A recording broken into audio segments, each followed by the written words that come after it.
address, and that is going to help us kick off the program because we want to wrap up within the next 2 hours, plus or minus, as the case might be.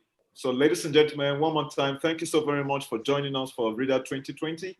And Mrs. Usoro Olaoye will be coming up right now.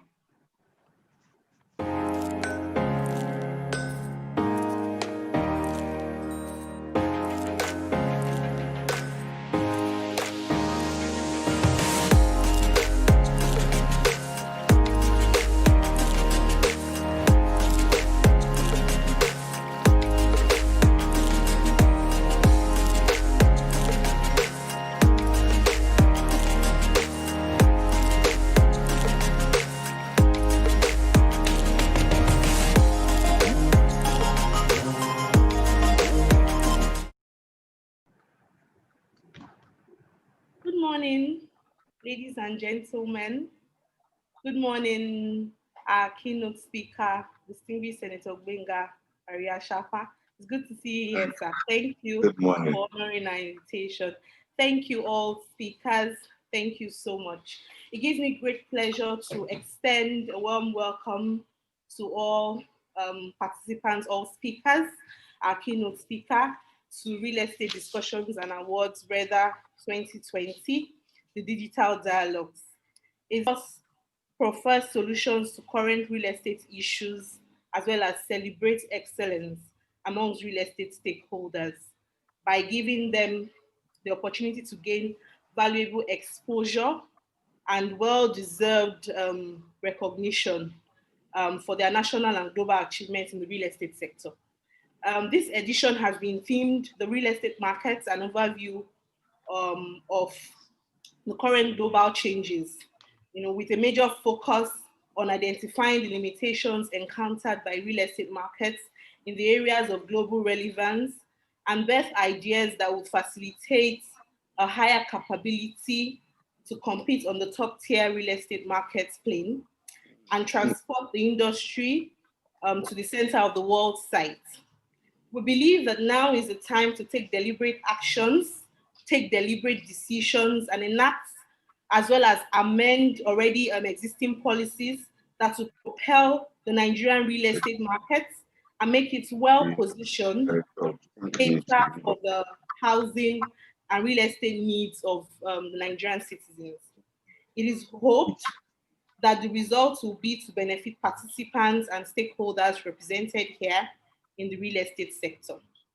We're also set to use this medium to acknowledge, encourage, and celebrate excellence amongst Nigerian real estate stakeholders and leaders by giving them the opportunity to gain valuable exposure and well-deserved recognition for their national and global achievements in the real estate sector, which will be, we'll do this by the awards that will be announced during the 3-day period of this event. Furthermore, we want to take the opportunity to thank many of you that have responded to the call to speak, the keynote speaker, all the speakers, all panels, making this event one of the most prominent of its type in the last few years. In a very special manner, I would like to publicly acknowledge our sponsors, thank them and praise them, our sponsors, our partners and guest speakers for making this year's event a successful one.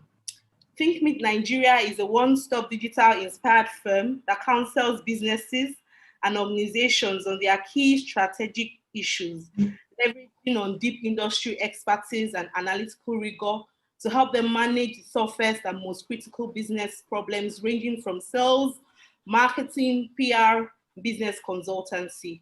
I am pleased to declare the conference open.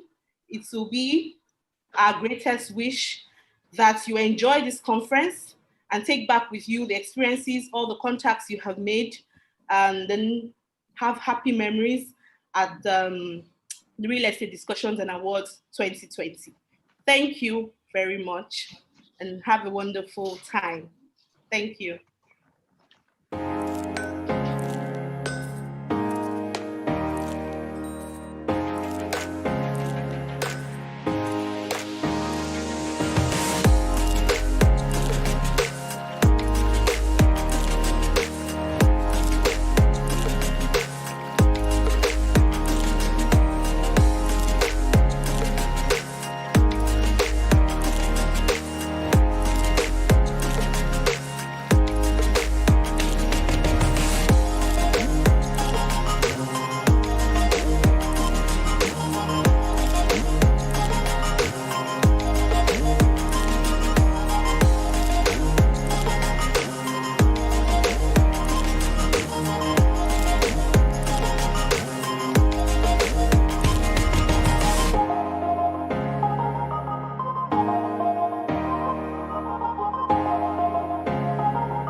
it's oftentimes an amazing experience because what we're doing right now, operating from the Thinkmint Nigeria base, is the fact that this is an online version. Just like I said earlier on, the coronavirus has made things so much more different. And we are still excited because a lot of us are very much alive and we're healthy. We've been keeping up. I mean, what do I mean to say? I meant to say that we've been upholding a lot of these corona protocols, which is very important. As a matter of fact, you and I know the economy has been negatively impacted this past 5 months when the economy went into a lockdown. And I'm so much excited that we have the managing director, Federal Housing Authority, who is going to be our keynote presenter. And I'm looking forward to his presentation because I want to strongly believe that some of the questions that needs to be addressed, especially when it has to do with the housing deficit in the country and how much the economy itself is not moving in the way it should as a result of the corona pandemic. And this is not just only in Nigeria. It is definitely what is global in nature. So I'm very much excited that we have the managing director, Federal Housing Authority, in the person of Senator Gbenga Barrio Ashafa, who is here with us. It's good to see you, sir. All the time I've been meeting with you is on the pages of the newspapers, but right now I'm speaking to you live. And we look forward to your keynote presentation, sir. Over to you. Thank you very much. I'm happy to be with all of you. And permit me first and foremost to greet our governor, Mr. Governor, Mr. Babajide Sanwo-Olu, and the special advisor to the governor on housing, Mrs. Toke Benzinawu-Yinka. Just about a week ago, I was in Lagos, to visit Festac and some other areas, and the reception was really marvelous. I'm happy to be with you all. Mr. Tayo Odunsi, CEO, North Court Real Estate, I want to appreciate you as well for all the things you've been doing. And all other participants in this very, very important event. I would like to start by commending the organizers of this program, Thinkmint Nigeria and Business Day newspapers, for putting together a timely and well thought out symposium like this. Their ability to aggregate the high quality of panelists lends credence to their wide network and professional expertise. I have been saddled with the responsibility, as you know, of setting the tone for this 2-day program by delivering the keynote address on the theme, the real estate market, an overview of the current global changes. As stakeholders in real estate industry, the theme of this program not only requires us to outline the changes that are taking place in our industry, it also requires us to rethink consumers in line with global realities. And I think the MC mentioned this in his opening remarks. Like every other industry, the real estate sector is grappling with the painful uncertainty in the global economy. Added to this uncertainty are other factors such as rapid technological advancements, a growing appetite for home ownership by a retiring generation of baby boomers, if you will agree with me, a sharp deviation in lifestyle and design by a maturing generation of millennials, the impact of an unseen pandemic amongst other realities and trends. I think all of us participating in this event will agree with me on all these factors that I've mentioned. Having said that, my key considerations will focus on the following. Now that we have to come to terms with changing realities and new trends in the real estate industry, we must answer the important question: how do we manage the change in consumer preference as well as other emerging trends going forward? Well, in attempting to answer this question, I will break this address into 3 sections. 1 is building, 2, financing, and the 3rd one is documentation, while factoring in the disruptions caused by the use of technology. Now, building for a different generation. These are the highlights under this particular factor, this phenomenon. That is, we are building for this new generation. We must first look at what is co-working spaces achieving as at now globally. The incursion of technology into our personal and work lives and need for overhead cost reduction have given birth to new business realities. No doubt about it. Suddenly, businesses realize that not many people as before need to have their private offices. And again, you will see that this will affect those of us who are in the real estate business. Not everyone wants a corner office anymore. Not everyone wants their private printer, copier, and so on and so forth. Co-working, co-living, co-shared spaces, they have transformed the way we live and work. And these are realities that we must contend with. Real estate practitioners have had to adjust to this reality. No one should have property for commercial use without adequate market intelligence as to the needs of consumers. And this is where the strategies, the strategizing on what and what to do, this is where it comes in. You must first look at who are going to buy what you are offering the consumers. In this case, it is offices, apartments, other buildings for service-oriented buildings. Now, we are unlike before. What obtained in the past where businesses took pride in owning their multi-story buildings. Small and medium enterprises nowadays are switching focus to cost-cutting measures like subscribing to co-working spaces, as I've mentioned, a smart move that keeps their staff nimble and work schedule very, very flexible. These are going on in Lagos now.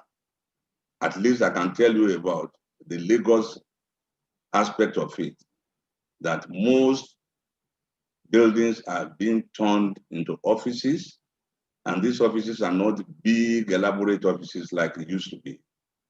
They are cubicles that are measured out, one central conference table, one central workstation where you can do all your computing, and everybody is going around with his own laptop. 1-2 hours, you are done. And while you are in your car, if you have a driver, you are doing businesses, and you don't even have to go to the banks. You can transfer whatever monies you want to pay or you want to earn. It's only to go internet, and all things are done. You can even work 24/7 in your own small apartment. I have had the opportunity of somebody who has a small boutique in the living room, one room as the reception. The other 2 rooms serve as where the 2 babies she has live, the kitchen and the, innovations are coming in. Innovations are coming in. And this is what we are talking about, the building for a different generation. Now, under this building for a different generation, let us look at change in structural preferences. Years ago, the older generation had the luxury of owning their own accommodation with all the space in the world. Today, the story has changed. Developers have manifested a response to the need of the younger generation, whereby they now focus more on building 1, 2, at most 3-bedroom apartments. There is a shift from building of duplexes to 1, 2 bedrooms. And that is my own findings, especially in the urban areas. Also, due to constraints of space, urban areas globally have shifted focus to building eco-friendly, horizontally oriented structures containing more apartments that can either be leased or bought off, with flexible payment plan as an added bonus. That has entered our market too. Unlike before, when it was common that you ask for 2, 3 years in advance, some people even ask for 5 years. And on the other hand, you'll be thinking, okay, 5 years, as long as there is not going to be an increase, it makes sense for me to pay 5 years down the line and just enjoy those 5 years. Things are changing now with the trend of urbanization and overpopulation. There's now a preference for the type of accommodation befitting smaller family units and sole occupier types. On our own part, we are working with so many of the primary mortgage institutions to introduce what we call rent to be the owner at the end of the day. When you rent, imagine you renting a house or an apartment built by an agency of government. In days of yours, what materialized then was to buy upfront, or you find a bank that will put the money down and they will be deducting. We still do that now. But now it has even now gone further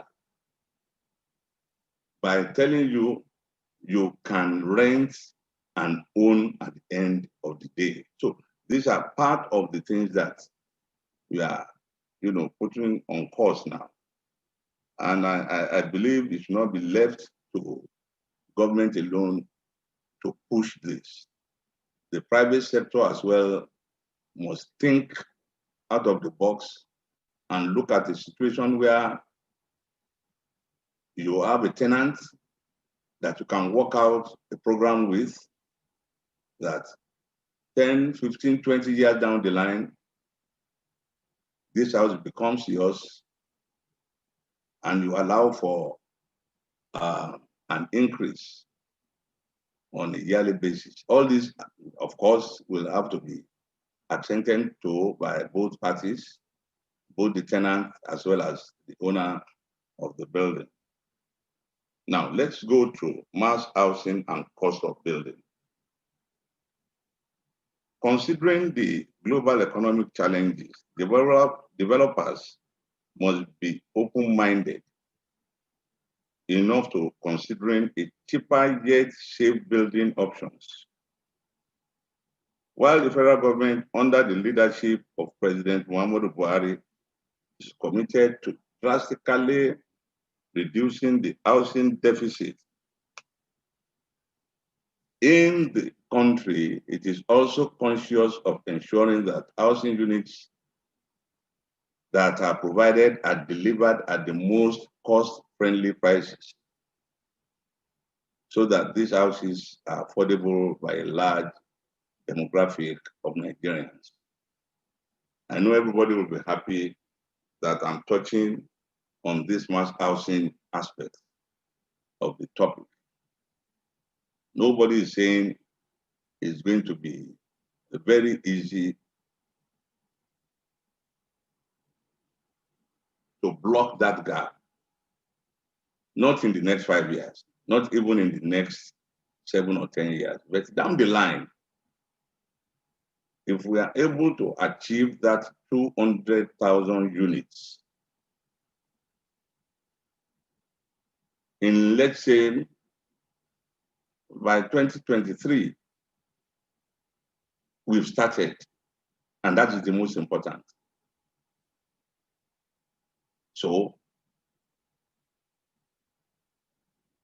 mass housing, affordable housing, even up to the point of low income housing, we must all come together and face the reality that as much as we would like to even have no housing, resources have to be put in place, and that's the truth. Affordable housing, yes. How do we measure who is poor that can afford a 4.5 million 2-bedroom flat or building? How do we measure it? That is relative. Affordability might be, let us key in some of the primary mortgage institutions in a manner that repayment of whatever loan is used might be thinned out, even among the low income, to achieve what the president is laying out. And we are working on a formula on that at the Federal Housing Authority. Now, let me go to what other areas that we might be looking at.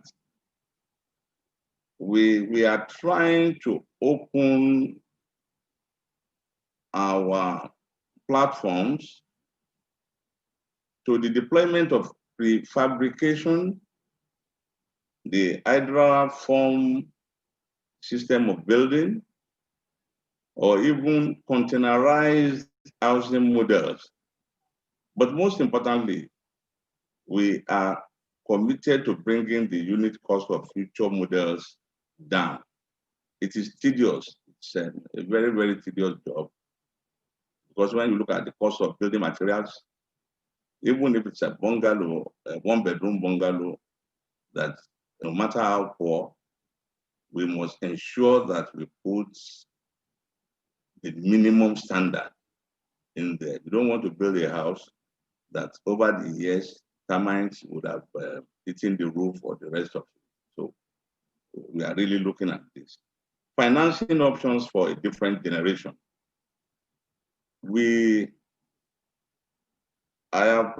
I'm going to touch, if I have time, I will touch on popularizing mortgage options in Nigeria. You can see the trend, the way it's going. Government is helping.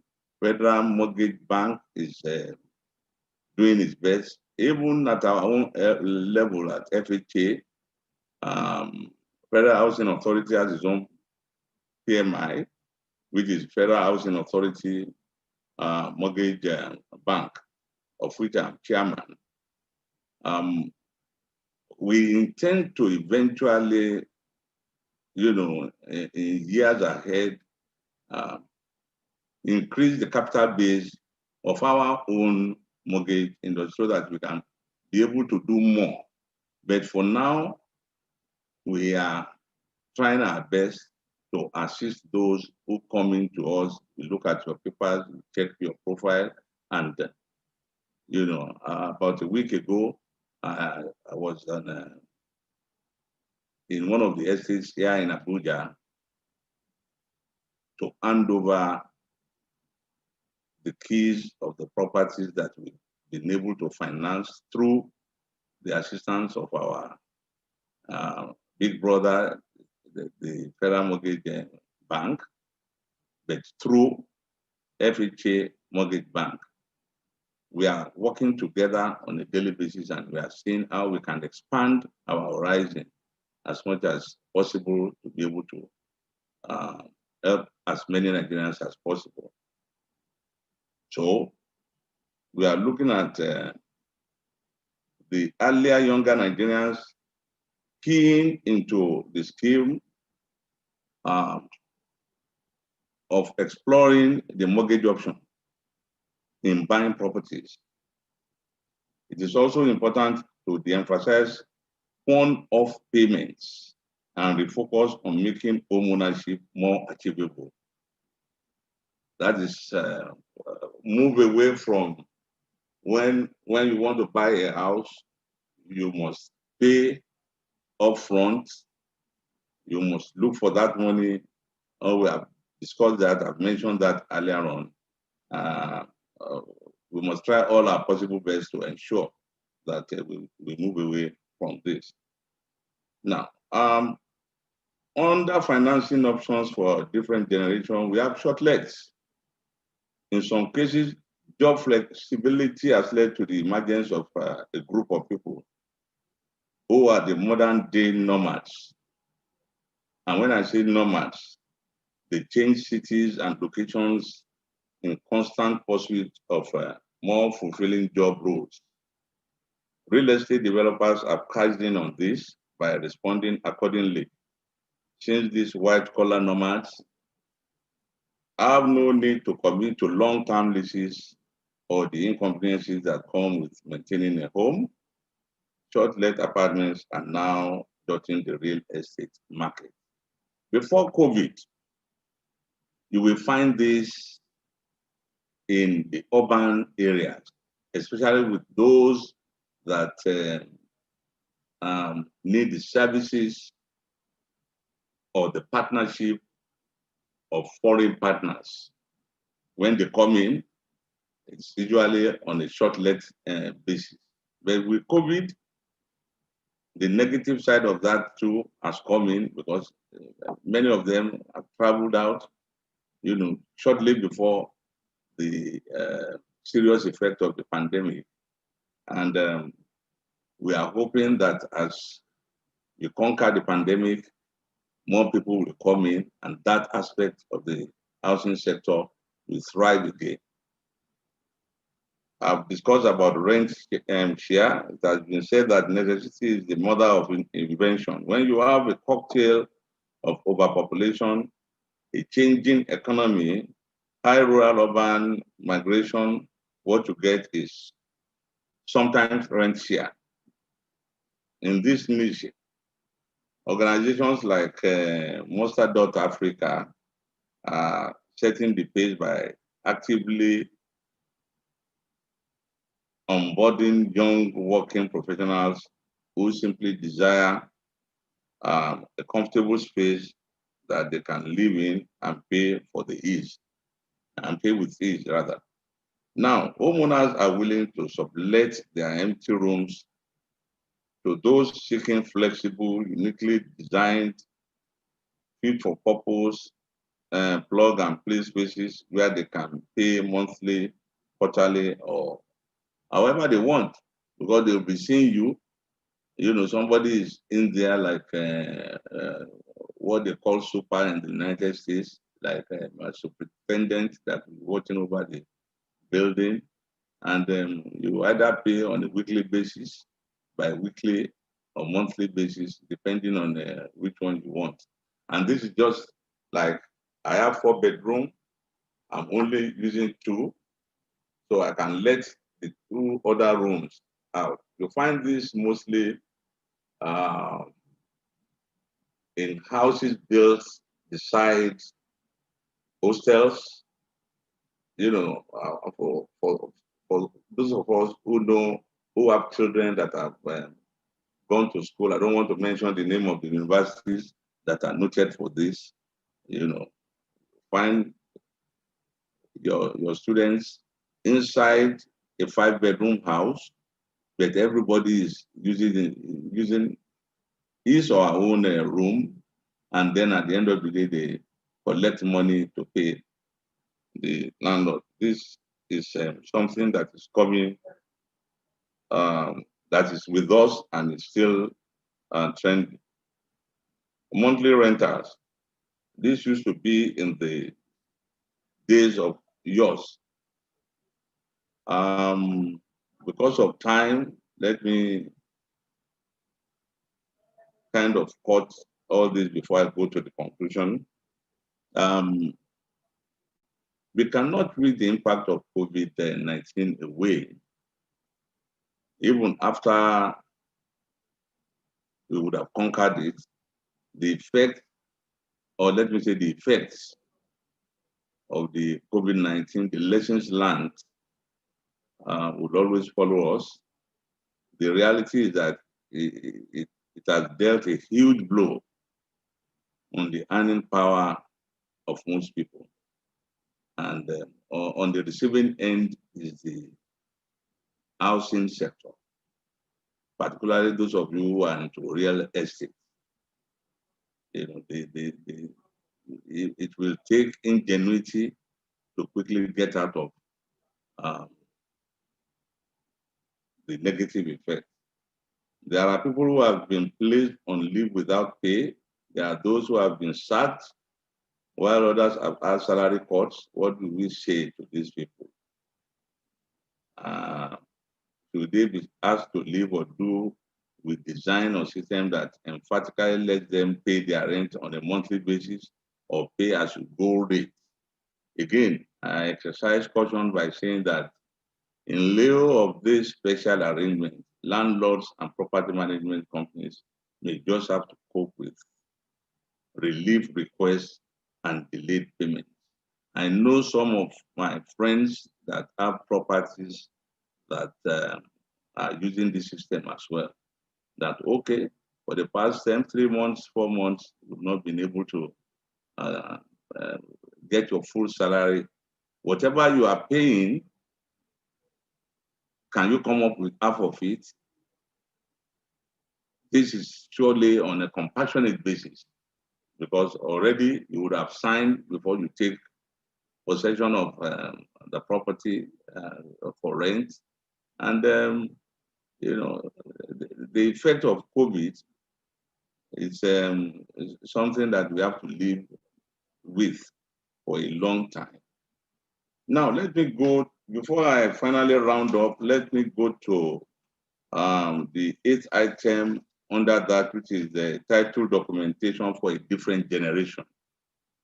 One of the challenges that we have observed since taking responsibility of the Federal Housing Authority has been the dependency on the analog documentation of titles. While I served as the Executive Secretary of Land in Lagos State, we began a migration to an EDMS, that is Electronic Documentation Management System, I think as far back as 2005 or so. And it worked for us. I could remember then that state governors were sending their men in lands to Lagos to come and look at what we've been able to do. We intend to bring this in at the Federal Housing Authority sooner than later, so that it will assist us in keeping our data properly skewed and stored. I don't think any government who has a robust land management group or vision to do without EDMAs.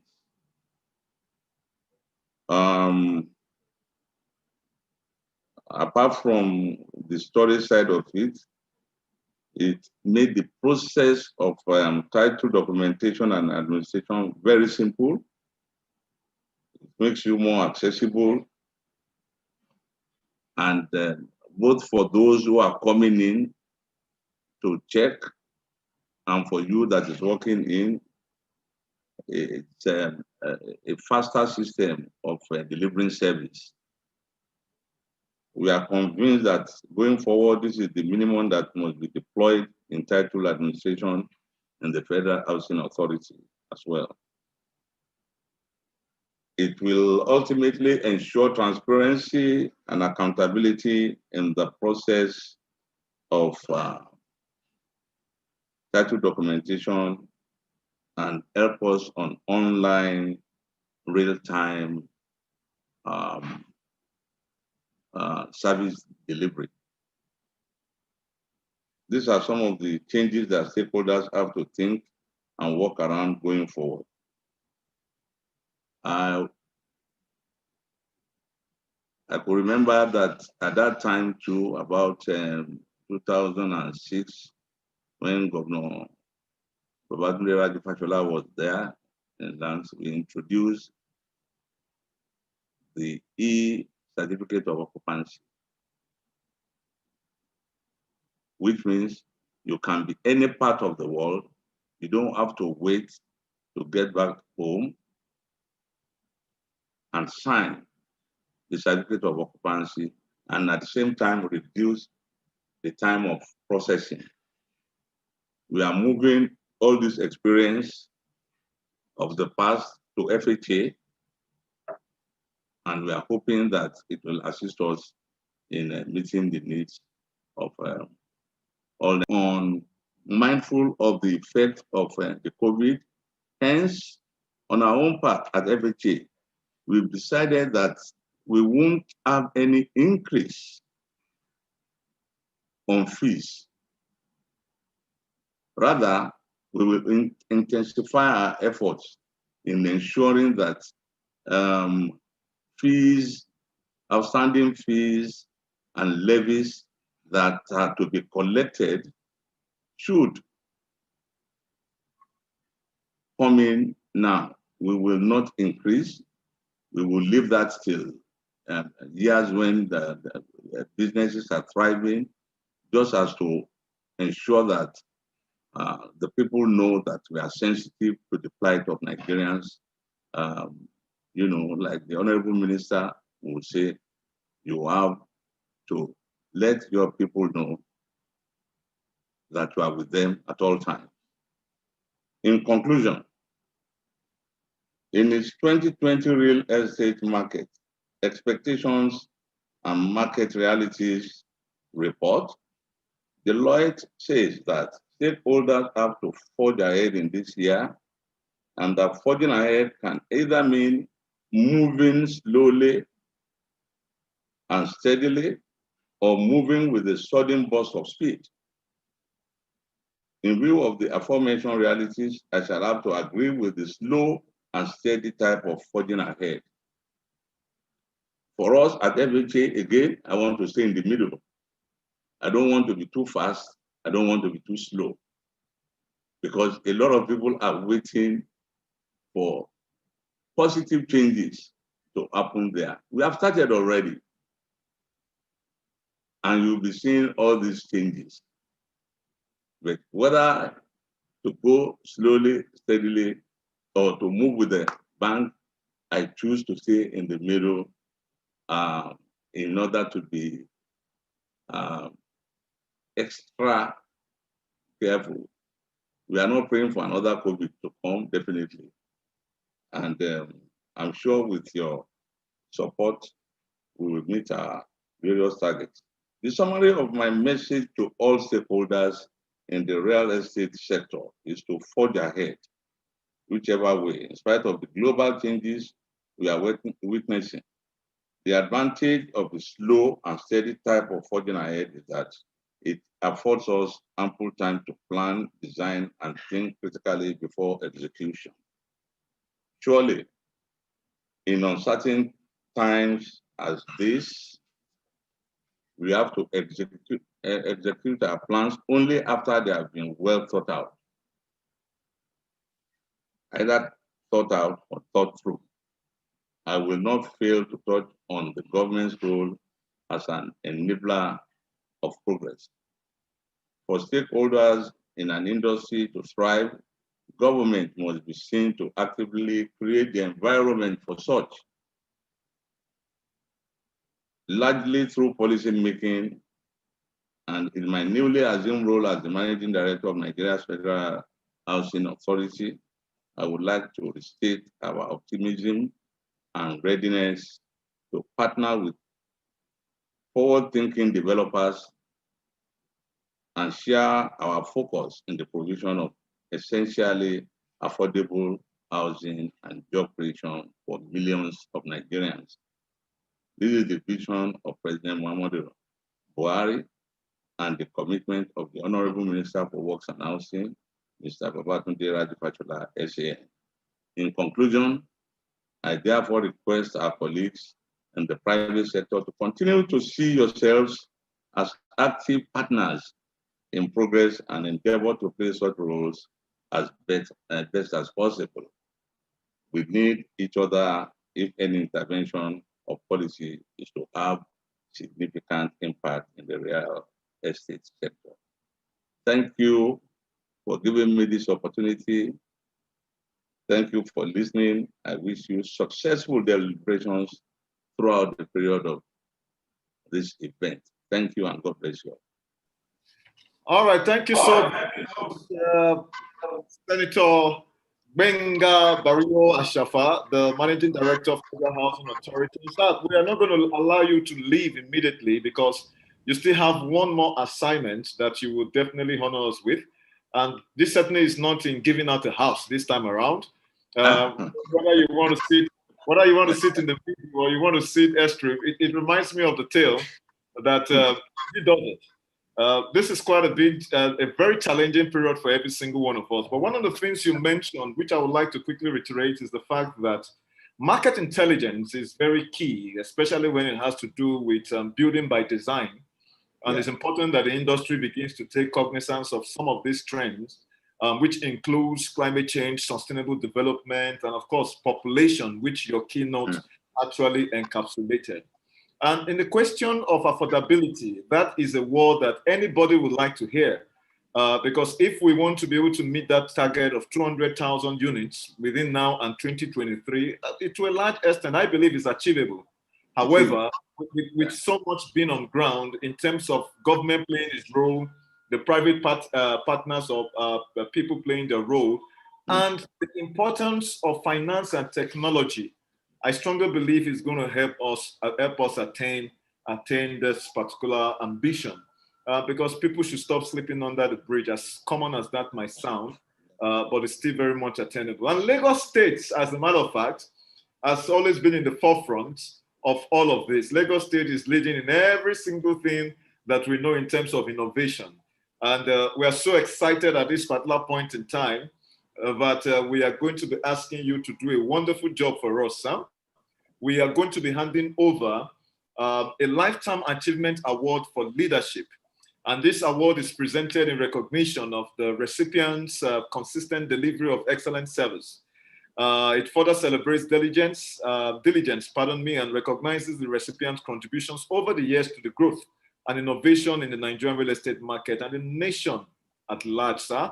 And it gives me great delight, sir, to hand that over to you to please announce who the recipient is for the Reader 2020 Lifetime Achievement Award for Leadership is, sir. Over to you, Senator. Who is that? Who am I? Yes, you are to announce that, sir. I'm very sure you must have been. Oh. So we don't want to take out the surprise. So, you see, what you said, as a matter of fact. I should announce it. Yeah, you should announce the winner, because if I announce it, then I think something else has gone on there. Okay. Now, the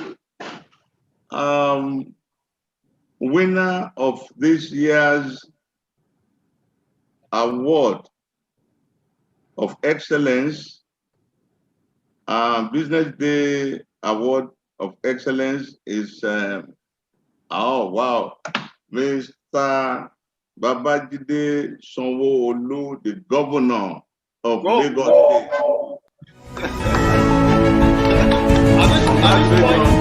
Mr. Governor, thank you very much, BD and the organizers of this event.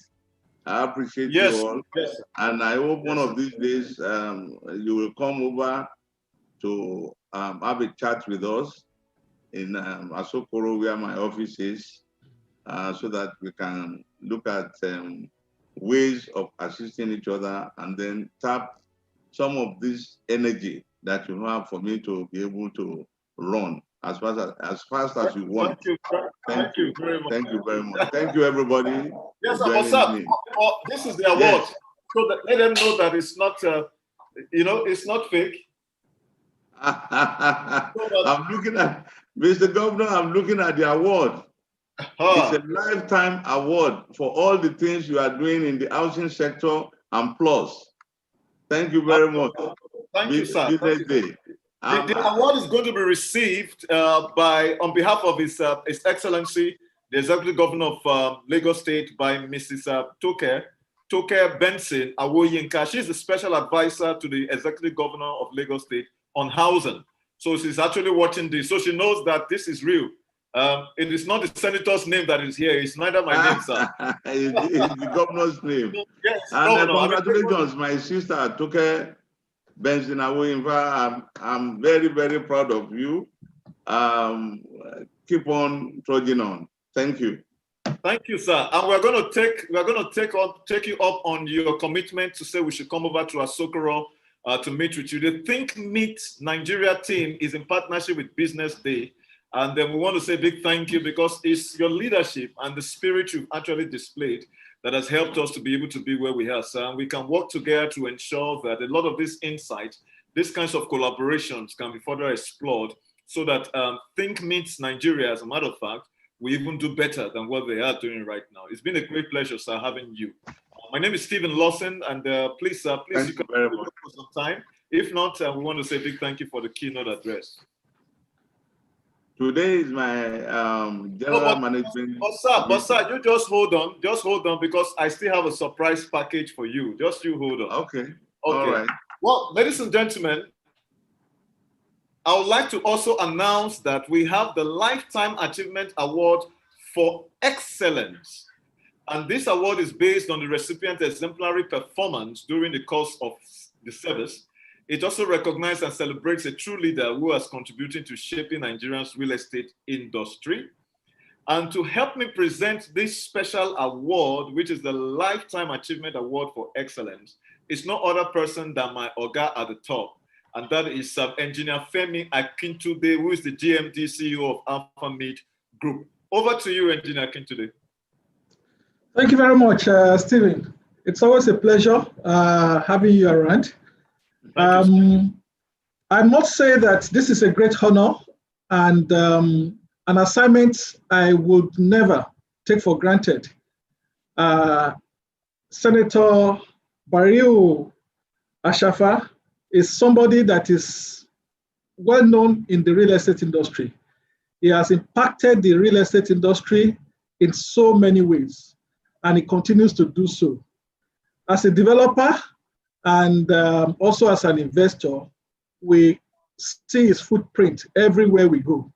It has impacted many people, many effort.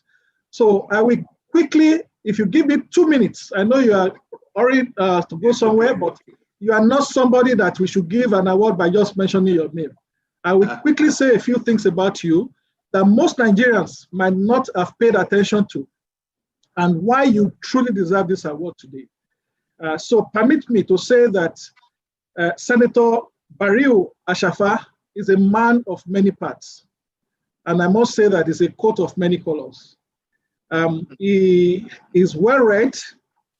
He studied for his business, for his bachelor's degree and master's degree in the United States of America.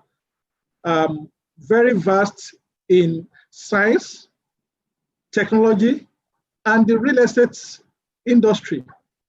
He was born into business, actually. His parents, both the mother and the father, were merchants. And he has lived on with all the virtues they've endowed in him. Senator Ashafa is a very dutiful and diligent public servant and administrator. He served as a director of planning, local government in Lagos State, executive secretary, Lagos Land Use Allocation Board, and also as a permanent secretary, Lagos State Land Bureau. That's where most of us got to know him first. And he went on to serve the nation at the national level. And I must say that from what we've learned of him, he's a true nationalist. He's a man who believes in Nigeria as a project.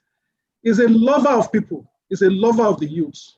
We acknowledge and associate you with great things you are doing for the youths.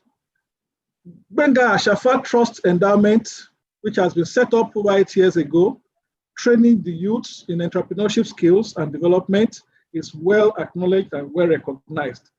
He's a two-time senator of the Federal Republic of Nigeria. He has served in various committees: environment and ecology, federal character, land transport, lands, housing, and urban development. We really, really appreciate everything you've done in all these areas to create the right enabling environment for us as business people to thrive in what we do and what we know how to do best, which is real estate development and investment. Senator Ashafa has done well in politics, he's done well in business, and he has done well in the service to the nation.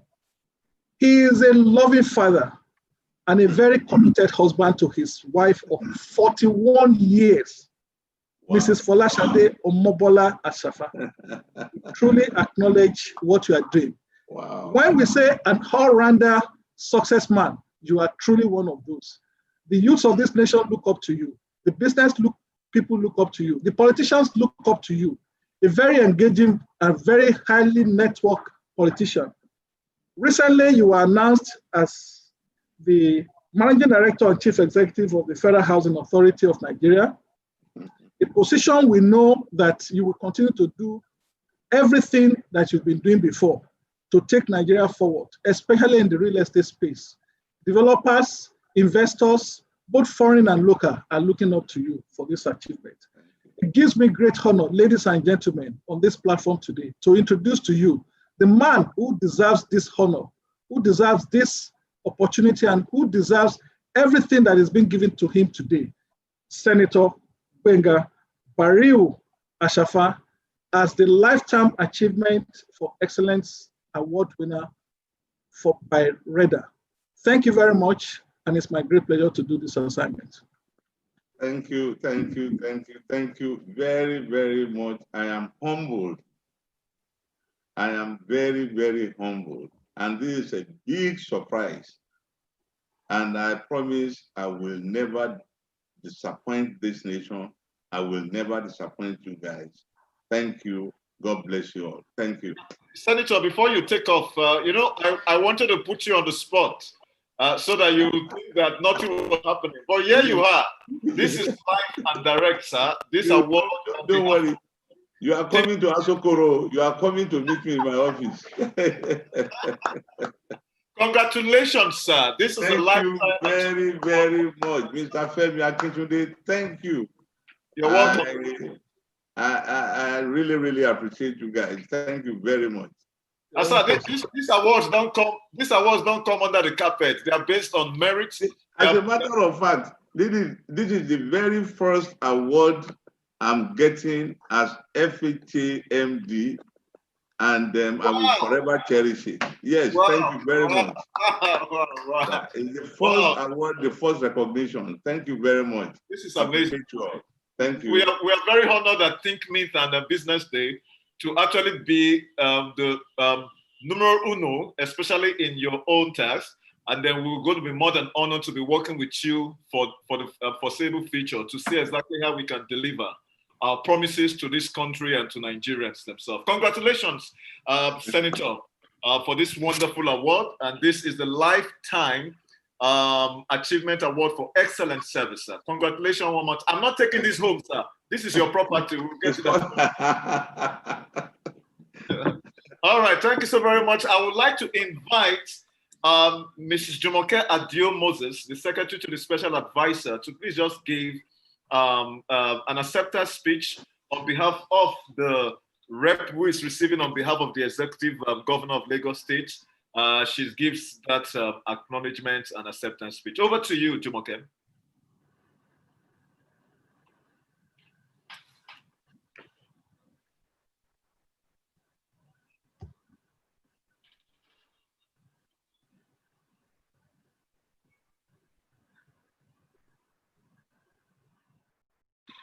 All right, Jumoke, we're here for you. We're waiting. I'm very sure we can have you. I know this is rather virtual, yet it still goes through the same experience if I was anchoring this live.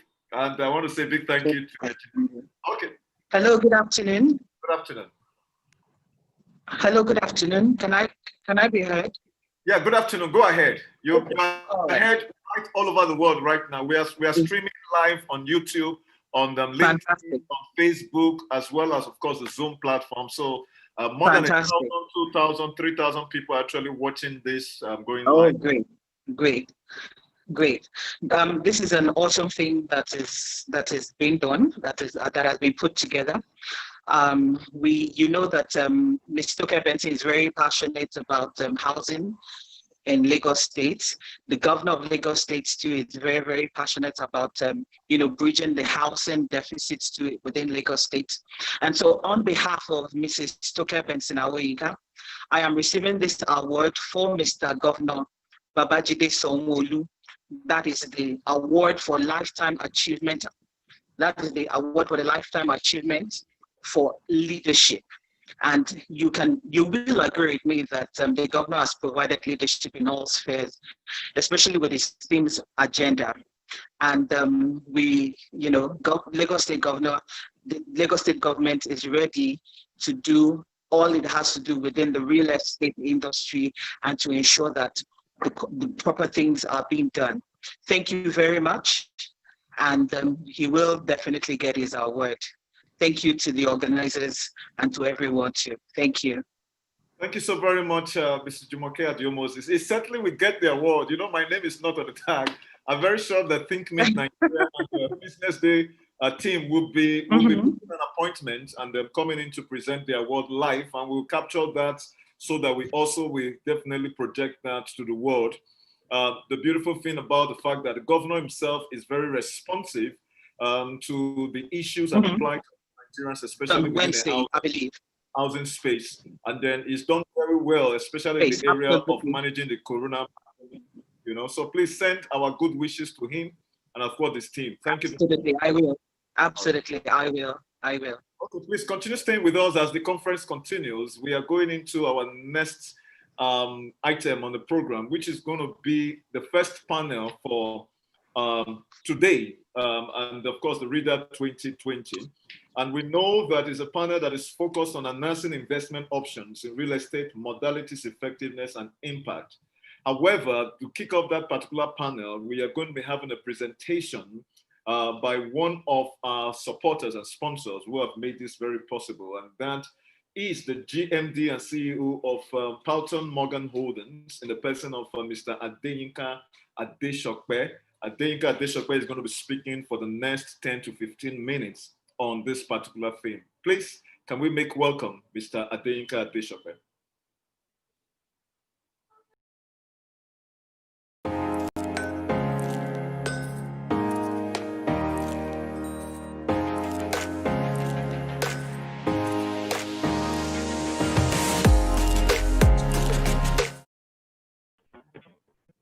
I hope everybody can hear me. Yes, we can hear you, sir. We can hear you. Good. Listening to the presentation by Ashafa, Mr. Ashafa, I would say that there's no better time for our industry to move forward, but now. Having him at the helm of affairs, having Governor Babajide Sanwo-Olu also in Lagos State, I think this is just the time for our industry. Distinguished ladies and gentlemen, and I would like us, especially all of the stakeholders in this industry, to take advantage of their time. You don't get to have a moment like this. We need to take advantage of this. I would like to start my presentation this morning or this afternoon with just a bit of background of how I came to love real estate. It all started after a deep conversation with a friend of mine who would later become my wife during our university days, about 20 years ago or 19 years ago. The conversation centered around my dreams, aspirations, and ambitions, okay? Dreams about joining great minds to advance the economy of our great nation. Dreams about creating jobs. Dreams about advancing lives. Of course, my friend expressed her cynicism about the prospects of my dreams, inferring that the economy of Nigeria is structured in a way that is not favorable to the success of the youth. Whatever she says up until now, I take seriously. So I didn't take what she said lightly. I tried booking an appointment with my mentor, who also agreed to an extent with her, but assured me that with dedications, hard work, certification, training, mentorship, I could realize all of these dreams in real estate industry. And looking back today, I would like to say that my mentor was right. Truly, he was right. Through Palti Morgan Holdings, the company I have the privilege to lead, we've created jobs. Indeed, we've joined in advancing the economy of Nigeria.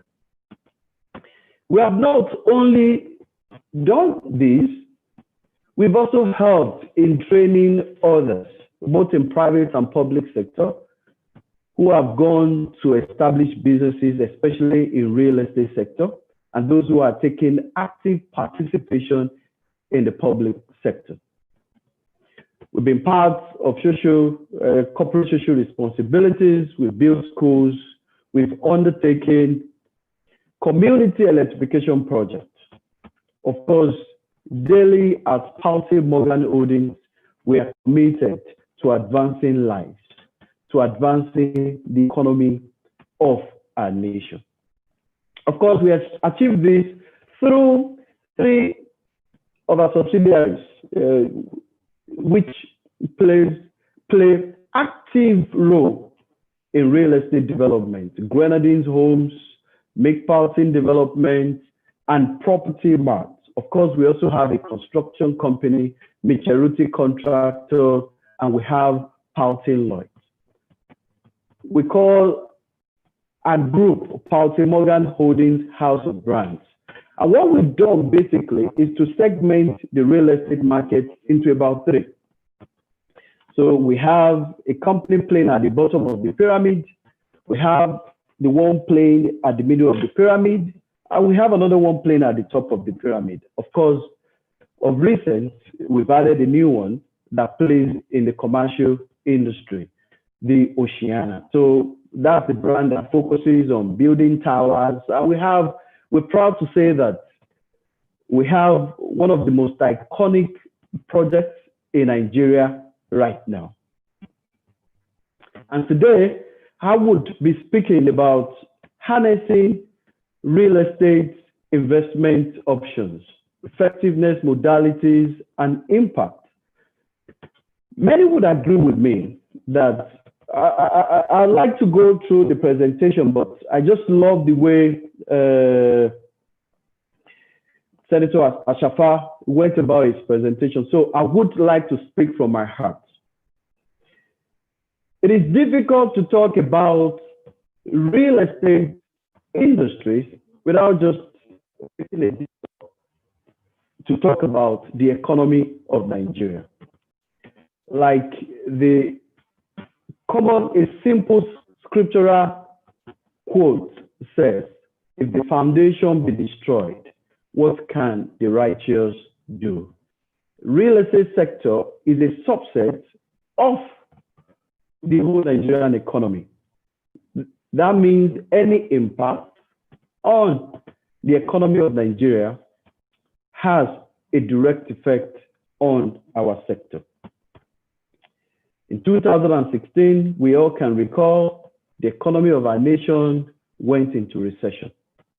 And it has been slow recovery ever since 2017, 2018, and 2019. Distinguished ladies and gentlemen, why it has been tough for the economy of Nigeria to recover, it has been tougher for real estate to recover. Of course, somebody would like to ask, why should it be tough for real estate to recover? Should we say it's not a place to put our investment? I would like to say that real estate industry remains that viable vehicle of realization and storage of value. Of course, the emergence of COVID-19 speaks to all of us.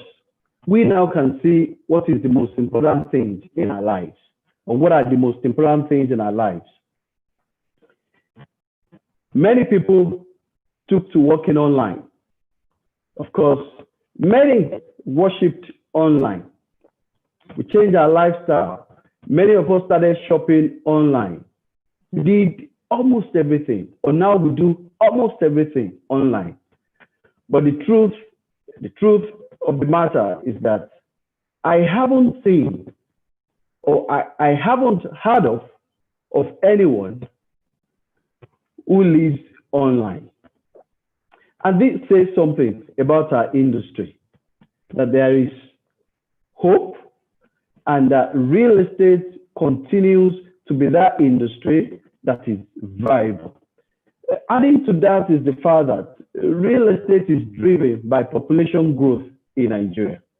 So definitely there will always be demand for real estate. Of course, we can leave the message or the talk about affordability for another day, but I would just like to say that real estate remains that viable industry where people should put their investment. We are committed. We will continue to invest and invest and invest in real estate because we believe so much in this industry. But of course, in all of this loftiness of real estate,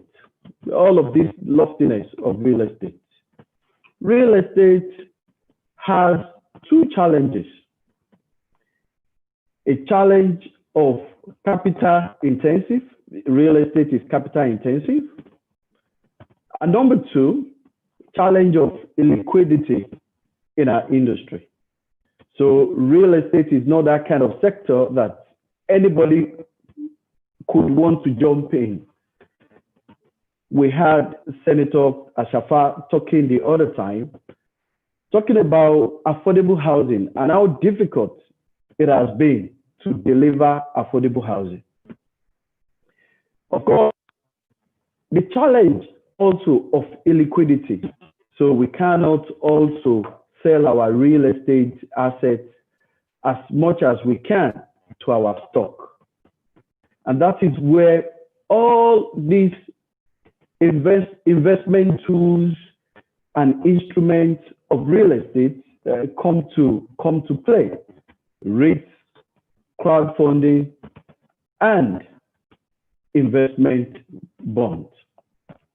Of course, but those who can afford it, they can always come out, put their money in real estate, either hold it to store value and sell it, enjoy capital appreciation, or sometimes rent it out, get their yield or income, and do what?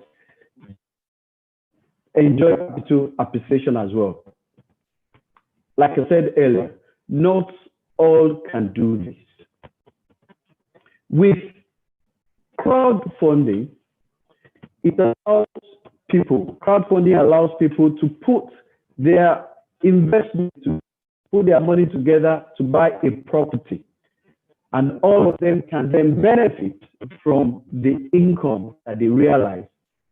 It can be from a developer raising crowdfunding through different platforms online to build their estate. Of course, I know they share the profit with all of those who have been who have invested into their project. Or people coming together, buy properties to do what? For rent, and then they get their income every year. The crowdfunding industry is projected to reach the size of about $95 billion by year 2025. The question I would like to ask is, where will be the place of Nigeria at that time? Where are we going to be when the size of the crowdfunding market is about $85 billion? Are we going to be part of the table, or is our economy going to be part of the menu? And I would say to all of the authorities, all of the agencies, and all of the stakeholders that it is important for us to take advantage, to position our economy so that we can also be part of the traction in this particular space. Today, I would like to do more on REITs. I love REITs so much, and this is why I love REITs. It solves the problem of illiquidity, and it solves the problem of real estate being capital intensive. It solves the problem of risk as well. So you can also mitigate your risk through REIT. REIT is when corporations, of course, when they raise money and they put this money into real estate and they get income from it and they share with their investors. It's as simple as that. We have publicly traded REITs, which I like very much, and we have private REITs. The good thing about the public REIT is that it allows you to just to buy real estate like your normal stock, like buying the stock of a bank or any company out there. And it allows you to also sell your stock when you need money, which solves the problem of illiquidity in real estate. If you had a property, let's say in Victoria Island of Lagos, and you needed money today, it might take a while to actually get it sold. But with REITs, you can actually sell your stock immediately. Just talk to your stockbroker and you get it sold. However, I have one or two concerns about the REITs in Nigeria. Why the size of the REITs in America is about 1.7 trillion, and South Africa maybe about 3.7 billion thereabout. Please permit my figure. Please pardon my figure. The size of the REIT in Nigeria is just below 50 billion naira, and we have 3 active REITs. In real estate in Nigeria, according to PwC reports, we have over $300 billion, and it can be as much as $900 billion locked in. REITs can help us to do what? To unlock this investment. REITs can create more traction in real estate industry. REIT has other benefits more than allowing retail investors into real estate. It has also tax advantages. So if you, on your REIT, the dividend from your REIT, you don't pay company income tax. You only pay in Nigeria. Of course, in other countries of the nation, in other countries around the globe, you don't even pay anything. But in Nigeria, we still pay, you pay about 5% withholding tax. So it's quite a viable vehicle that we can use to drive traction in real estate industry. When we talk about affordability, if we don't free all of the money locked in our real estate, it's going to be tough for people to get that money that they require to do businesses. So I would like to just round off my talk today on REITs, investment in real estate, and so on and so forth. I would like to round off with what I call the message of responsibility. And I summed it up in 3 R's. The first R, talking to all of the all of the real estate players, all of the stakeholders in real estate industry, from the developers to real estate to investors in real estate, in the real estate sector.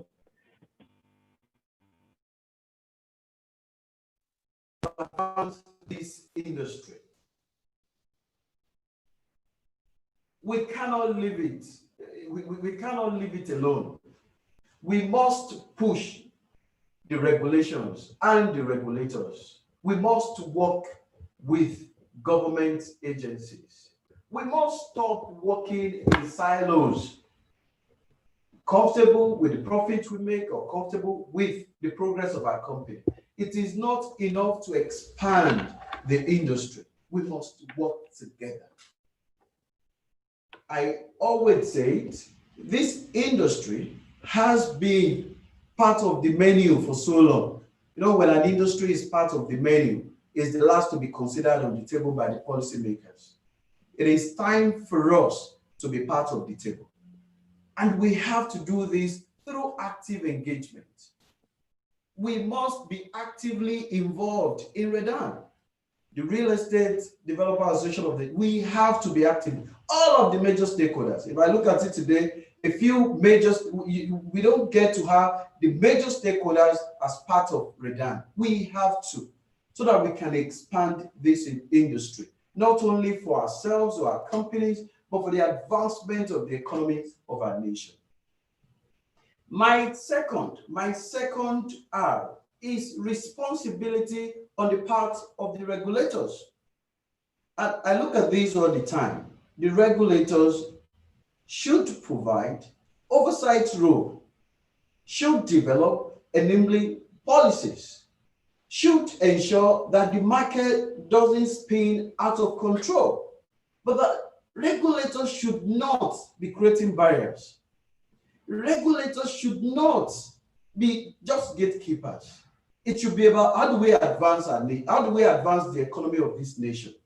I do believe that there can be regulations, standardization, policy frameworks without necessarily building fences or keeping people out.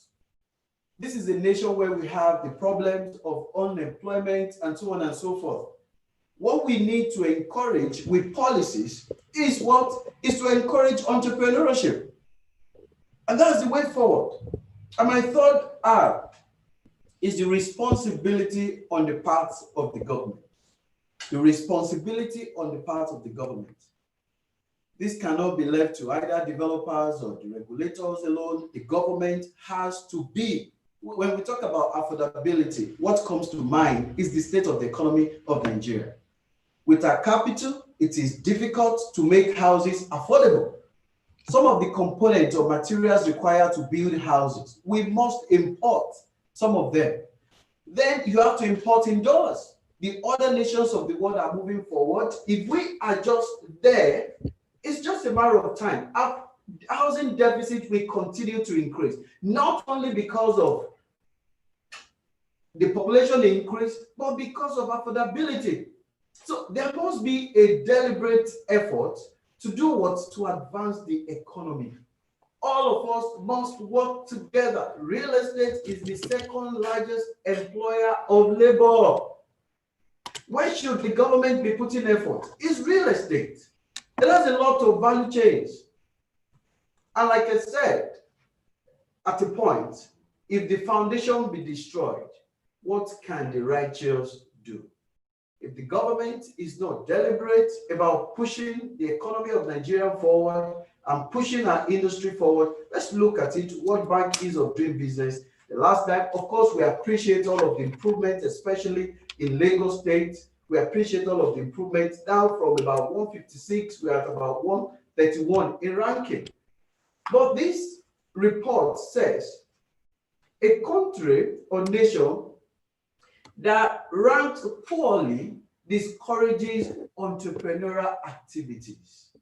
Then if our policies, our frameworks discourage entrepreneurial activities, how do we create jobs?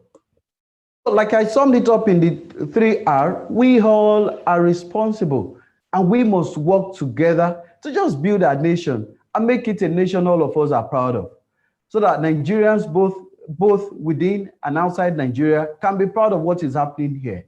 So on that note, I round off this session, and I say thank you to all of those who are listening. Thank you to Business Day for giving me the opportunity to open the conference, to be part of those opening the conference. And thank you to Reda. God bless you all. God bless Paulte Morgan Holdings, and God bless Nigeria. Thank you, everybody. Thank you. And back to you, moderator. Thank you so very much, sir. This is quite impressive. I mean, the presentation. One of the things I wasn't too sure about is you said that real estate is the second largest employer of labor. That should be after agriculture. I'm not too sure about that, but I mean, we get to learn every day. And then, of course, you're coming from a very informed background. That itself is important.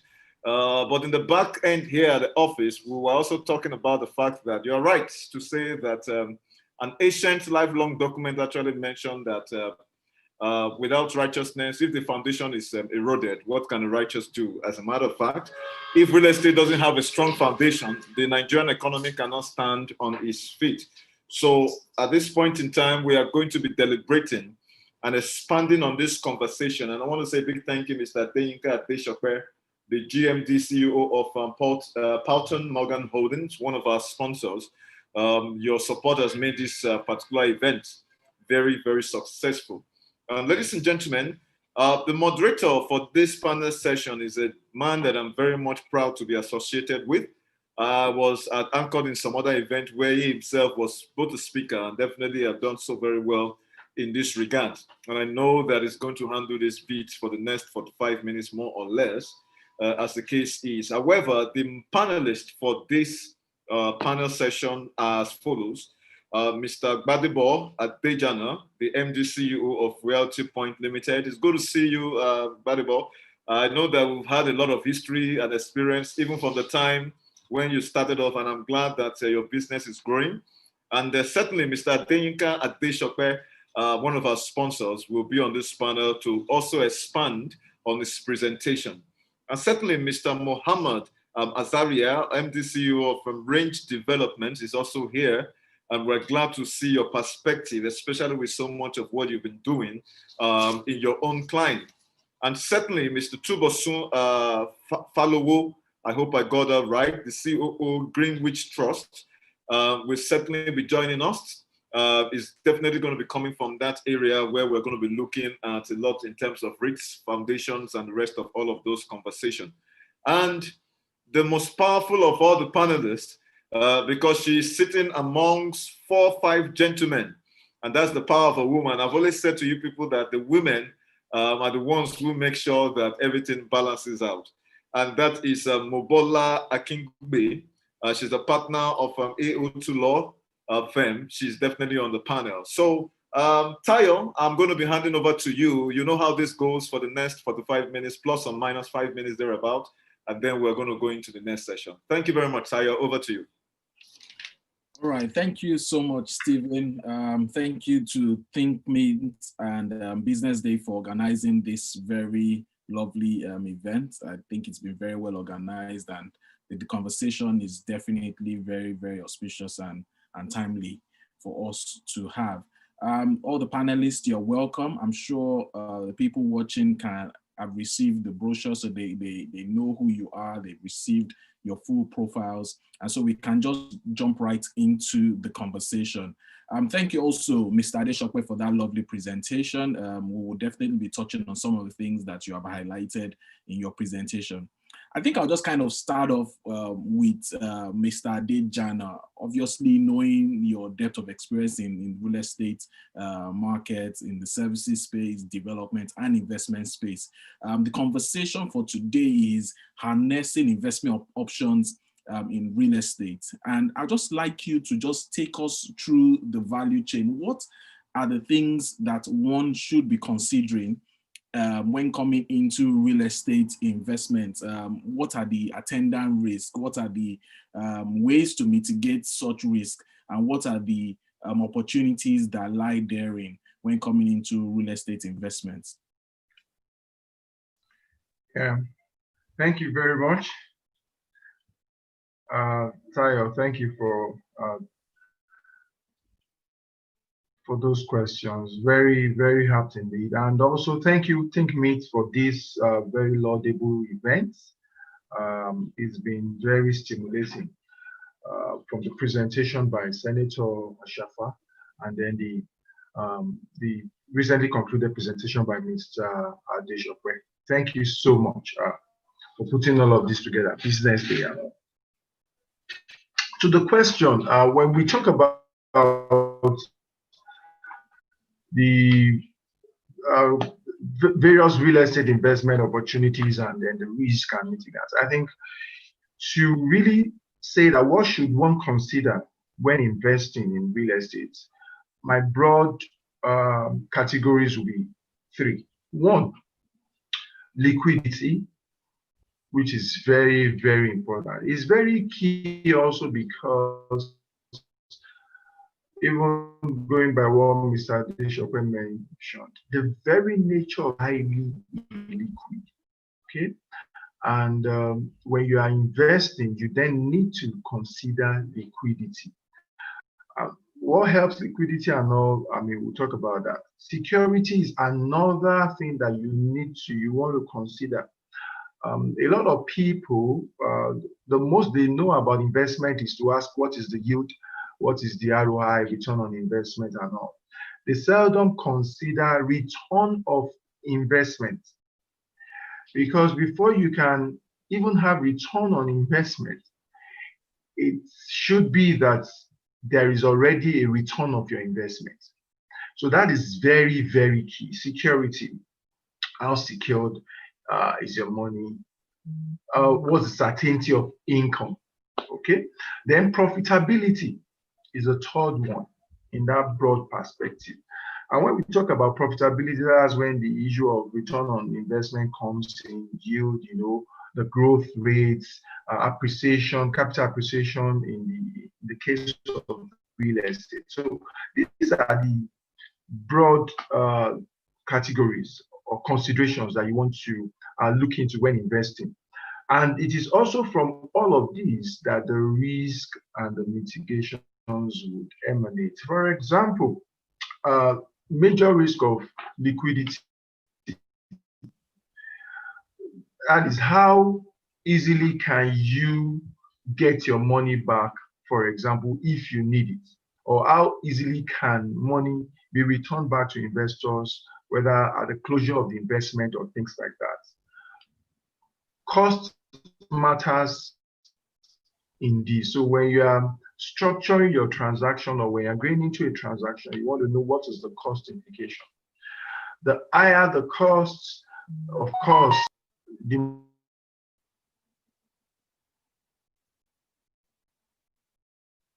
want to fractionalize you want to unitize, and that's why unitization is a very good way of, solving that liquidity problem. Mr. Adesope alluded to the beauty of REITs, in achieving, helping to downplay on the challenge of illiquidity in the real estate space. The size of it also matters. So your share per unit, for example, because that will then enable more people to be able to come in, and that helps liquidity. So it also helps the marketability. How divisible, is what it is that you are offering, or that you are going into or structuring. How divisible, and we can see people trying to mitigate this risk by what is in the offering, lately. So a lot of fractional investments are now becoming more and more popular. Albeit some have questions of regulation or structure being properly structured, but largely in response to the economy, in response to the market, there's a lot of fractional investment, crowdfunding, going on as a result of being able to attend or tackle the issue of liquidity. Also, there is the market risk. And when you come to market risk, basically you are talking about maybe like COVID happened, for example. That in itself wasn't a financial or an economic challenge at first, but then it has morphed into that. Economic challenge one way or the other. Yes, in a unique nature, fine, but it is a challenge. So market risk occurs. One of the ways you want to mitigate that is diversification. Diversification within the market and outside of the market. Mr. Adesope said something regarding their structure, as in at this company, which is very, very good, and is a way that a lot of people look at to mitigate market risk. So they have they play in the three tiers of the market: low, bottom of the pyramid, the middle, and then the high end. And then they're also trying to do commercial and residential. That's it. So diversification is important in addressing market risk. And that's one major one. And also you want to, when it comes to market risk, sometimes also one of the ways you can mitigate it is by maybe from inception, taking a long-term position, a long-term view, coming into investments with a long-term view. Because a lot of times, if you want to just game the market or predict the market, you may get your fingers burnt. But if you're in the market, even when recession kicks in the real estate cycle, there's always, after a recession, there's always a recovery and there's always a boom. After, it's a cycle. So if you are in the market for the long term, even if you are caught in recession and you can wait the timeout, you definitely get into recovery and then go on into the boom period again. So there is the specific risk of, a particular player, maybe a particular industry, a particular product, how it's structured and things like that. These are risks that you want to look at. So when you are assessing investment, it's better to start, with this risk analysis and then looking at appraising your investment based on that template. Okay. Interest rate risk is also there. If you get into an investment, we had an experience in our organization during 2018, yes, into 19. If you recall, treasury bills going on, market rate was high. Treasury could do like as much as 18, 17, and so we're forced to be able to give investors some premium, okay, for the risk that they will be taking with us. So we're offering about 20-something%. But by the time a new year comes in 2019, if I'm not mistaken, the rates were going down. So we just had to truncate that transaction because there was no way we'll be able to continue to promise that huge interest and meet it in the new regime. Right now you can imagine if we had actually gone ahead and taken investors' funds to a serious extent, the kind of challenge we'll be faced with now, having to pay, when you can easily get lower rates at the moment. So you want to always look at all of that when looking at your investment. I hope I've been able to do justice to the question. Yes, very well, very much so. Thank you so much. Over to you. Thank you so much, Mr. Adejana, for those insights and highlighting those financial metrics for consideration when investing in real estate. I'm going to move very quickly to Ms. Akigbe, and I'm just going to be asking her more of the legal and tax considerations, pretty much the same question, but I want you to highlight to us what are the legal and tax considerations that investors should be considering when investing in Nigerian real estate. And I want you to speak to it from the idiosyncrasies, that are prevalent in our current market and in our current reality as it is. Okay, thank you very much, Taya. So I'll start with the legal because I kind of feel like there is not much to say in terms of legal because I feel like it really depends on the type of investor you are. So that will determine the dynamics of legal consideration to take. If you're investing under the REITs, there's some other considerations you need to take. And if you're investing as a private investor, there are those other legal considerations to take. So this is really a very broad question. But you want to look around, like the last speaker said, pardon me, I can't remember his name. You want to look around risk assessments. And when you're talking about risk assessments, if you're investing as a private investor, you want to do your due diligence on a lot of issues. And if you are investing under the REITs vehicle, then that's the highly regulated vehicle. So it's a safer vehicle to be investing under in the real estate. So these are really around stamp duties, and the primary ones are stamp duties and VAT. Going on to the income tax, we know that we get income primarily on real estate from rent. So I'll be looking at taxes on rental income. Some people argue that sale is an income under real estate. Personally, I don't agree because I feel like an outright sale would fall under transactions taxes. So income tax rent is the primary income under income taxing, and I think for that it's really the tax applicable under that one will be the withholding tax.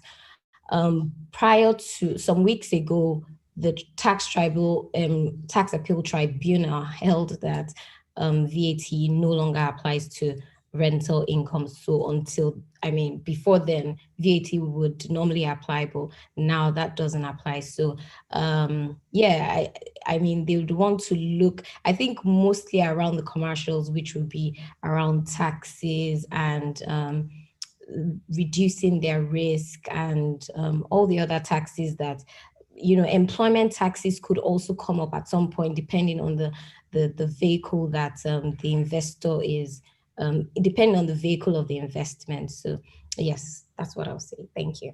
All right, brilliant. Thank you so much, Mr. Akigbe, for those insights. And it's quite interesting to note about the tribunal that held just recently nullifying VAT chargeable on rent. It'll be good to know if that's applicable for both residential and commercial property. In our experience, commercial property has never been able to shy away from VAT, but it would be good to hear that it's been removed. Okay, as we continue the conversation, please, can we take note, and this is for our participants, you can send in your questions on slido.com. That's slido.com.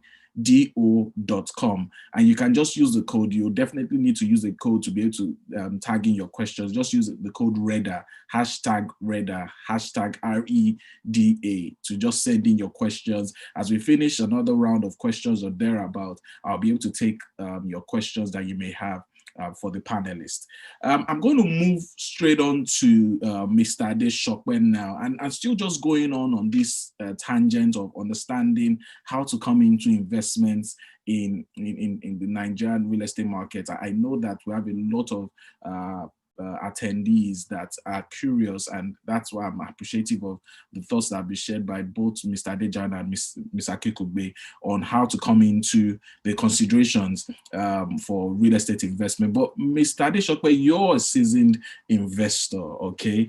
And I would ask you, what would you consider the most viable investment options in the Nigerian real estate market, and how can potential investors be able to access them? And I want you to touch on viability from the perspective of not only in terms of profit, but in terms of accessibility. All right, being able to be accessed. So, Mr. Adeshokwe, I'll just throw that to you.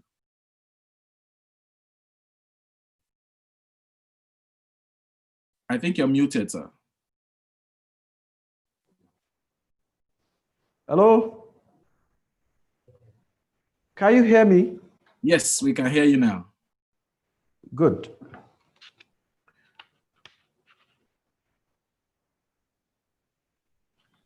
We can hear you now, sir. I'm finding it difficult to hear you from here. If you can hear me. Yes, we can hear you. I can hear you clearly. You're perfect. Your sound is perfect. Hello, Mr. Moderator? Yes, I can hear you. I can hear you. Good. Can you please, at a point, I lost you. I couldn't hear. Can you please just come again, if you don't mind? I really apologize. Oh, that's fine. But if you can you hear me now? I can hear you perfectly. Okay, brilliant. So I was just asking you that what would you consider the most viable investment options for a potential investor in the Nigerian real estate market? And I want you to talk to viability of options from a perspective of both profitability and accessibility. That is, as an investor, can I access these investment options? So realistically speaking, what are the most viable real estate investment options in Nigeria? Thank you so much. Let me put it this, I'm going to put it in two ways, okay? So one for really sophisticated investors and one for average investor in real estate. So taking it this way, I mentioned earlier on that my preference, if you really want to mitigate risk, is REITs, because it's well regulated and is publicly traded. I'm not talking about private REITs. I'm talking about publicly traded REITs. Why do I just favor REITs? Okay, why do I favor REITs? I favor REIT for the fact that it solves the problem of illiquidity that we have in real estate, okay? You can buy and then do what? And then sell at any time. There's this ease of conversion to capital. You can take your money out at any time you want. Your money is not locked in. So, and secondly, it allows for retail investors. So, with whatever amount of money you have, you don't have to save up to, well, even $1 million. You don't have to. You can buy, it allows for retail investors. And like I said, it is well regulated. So you know that, however, there are things to look at even when you are investing into REIT. You have to look at the underlying assets. I would say that assets concentrated with maybe real estate with residential is, to me, is more favorable. From the emergence of COVID-19, we can see how things are changing in the commercial space, hotel, offices, but residential, we cannot just walk away from it. Looking at the other side, and when you're investing in REITs, I think I also prefer publicly traded REITs to private REITs. Looking at it on the other side, which is I'm investing, I want to invest in real estate as just an average investor. I have my money, I would say, and I don't even mind either it is publicly traded or not. I'm not an institutional investor anyway. I would say, put your money in residential. You can buy land. Irrespective, I always love to say this, irrespective of the location, buy. It is said that the best business on earth is the earth itself. Buy land, keep it, fence it, or buy residential property. Why am I saying this? This residential aspect of real estate is going to be driven by the population growth, and you cannot get it wrong. The problem of affordability in Nigeria will be resolved at a time. I know, of course, we need to consistently call upon the government to go in the right track, but we can see a lot of effort from the President Muhammadu Buhari, one of the best and honest presidents of our time. So, and working with a whole lot of people, you can see efforts being made in the right direction. So the problem of affordability will be resolved, the ease of doing business will be resolved, and it's better to take a position now. So that's what how I would sum your question. So I think that speaks to it. So thank you. Brilliant. Brilliant. Thank you so much, sir. But let me just ask you a quick follow-on question on that. So historically, all right, a lot of especially institutional investors have favored commercial real estate for obvious reasons because of higher yields and all. But what I hear you say is residential real estate, land. Why is it that you hold this opinion? Is it because of recent occurrences, or you've always held this opinion?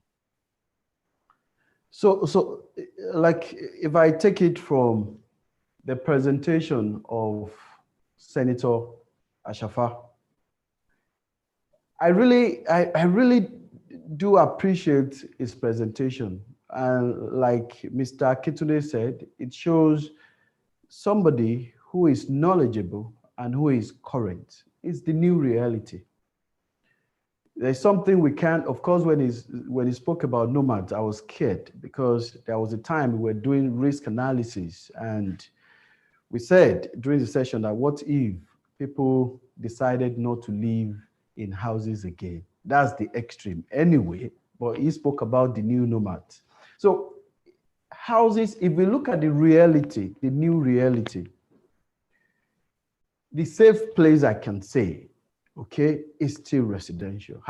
It's not that I've always heard that opinion. I know you get faster yield from commercial, but look at Nigeria currently, the occupancy in residential development to occupancy in commercial development.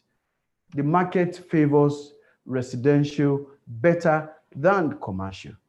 And like I said, to sophisticated investors, one good thing is if you invest in REIT, and if the REIT is not a specialized REIT, which is the kind of REIT that is focused on a segment of the market, you enjoy diversification. So you can have a bit of your investment in commercial, a bit of your investment in residential, a bit of your investment in just put it all around. But there's one basic thing. We might be sophisticated, we might try to hedge our risk. I can tell you for sure, investment in land has never failed. Okay, we have different developments, and We have different developments, commercial, hotel, this, that. We have all of this. But for an average investor, not an institutional investor, for an average investor, that's where you should put your money. Put your money in residential. But most importantly, you can find a rate. Of course, that is better. At Palte Morgan, we are looking at setting up a rate to give people opportunities to partner with us in advancing the economy of Nigeria. Brilliant. Thank you so much, sir. Thank you for those thoughts. Okay, I'm going to move to Mr. Fallower. Mr. Fallower is the CEO of Greenwich Trust. He's an investment banker, and I think I'm at liberty to share the big news, sir, of the license. Well, I guess you can. I mean, it's a public information at this point. Public information, so brilliant. So they've just gotten their banking license as a merchant bank. Congratulations on that. Mr. Fallow, I want you to add to this conversation. And I think I have to start by the tone for the questions you just asked. I also like to say something about his enthusiasm. I think, for him being a major stakeholder in that industry, I could see the energy, the passion, and then the way he has spoken so far about the opportunities inherent in that industry. But I'm a figures person, so I will just tell you the way it is, and based on what we have seen over the years. So in terms of performance of the real estate sector, I will look at it from two perspectives. First is, how has it even performed in the Nigerian capital market, which is somewhere you can actually just go, do an overview, and you can see things as it unfolds. So I will also give a perspective of how is that performed, even against the GDP of the country. So in terms of the Nigerian capital market, I recall during Mr. Adeshokwe's presentation, he made mention of the fact that we have just 3 listed REITs, which is true. In terms of the market capitalization of those 3 entities listed on the stock exchange, it's just less, maybe about $70 million US. So the deepening is not actually there. The illiquidity he mentioned as one of the issues that we have in the sector is very much, it can stare us in the face because you have just about 3 entities listed. Compare that to maybe South Africa. In the African context, South Africa have over, I think, 31 to 32 listed entities on Johannesburg Stock Exchange. And then the market capitalization itself, it's, billions of US dollars. You have about 32 to 33 billion of US dollars. So it gives you that perspective that the market is not that deep. There is no liquidity there. And also the stock exchange itself, when you look at the year-to-date performance in terms of the return on the market, it's in negative figures. So even if you have a bouquet of REIT entity that are listed, and then the market seems to be underperforming or not performing very well. So even your REITs in terms of the yield or returns you get on those REIT investments will not be that fantastic. Just oppose that to other options that you have, T-bills, equity investments, other instruments that you can invest to. The difference is like they are nice. So you see a lot of people coming in to do such investment because it's a short-term investment. Sometimes the liquidity is there. Risk is a bit managed. You can see a lot of transparency in terms of regulation and in terms of documentation. You can always see where you are going to in such level of investment. But comparing that to property investment is actually very tough. So a lot of challenges, you have a lot of challenges for you to come into property market. When you compare that to the opportunities that you also see, then you literally want to consider maybe making an investment in some other sectors or other areas. Now, the second thing I would like to say is when you even compare this investment itself to compare it to, or you compare the whole market and the real sector market, you compare it to the growth in the GDP in the last couple of years, it's not been a very good, fantastic story. I hear when Mr. Adeshokwe also mentioned the fact that aside manufacturing, I think, no, aside agriculture, real estate is possibly or probably the second largest employer of labor, which is true.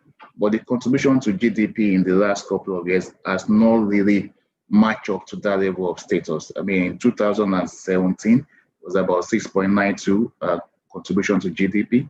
In 2018, it's about 6.4. In 2019, 2019 is about 6.1. So you can see, I mean, it's not been that fantastic. So for us, it hasn't been a very good story, but I mean, like Senator Ashafa also mentioned in his presentation, you could only hope for the best. And a lot of the reforms are being put in place by federal government, a lot of the reforms being put in place by various state governments. The stakeholders like you are having this kind of conference and this conversation around it, it will almost get better.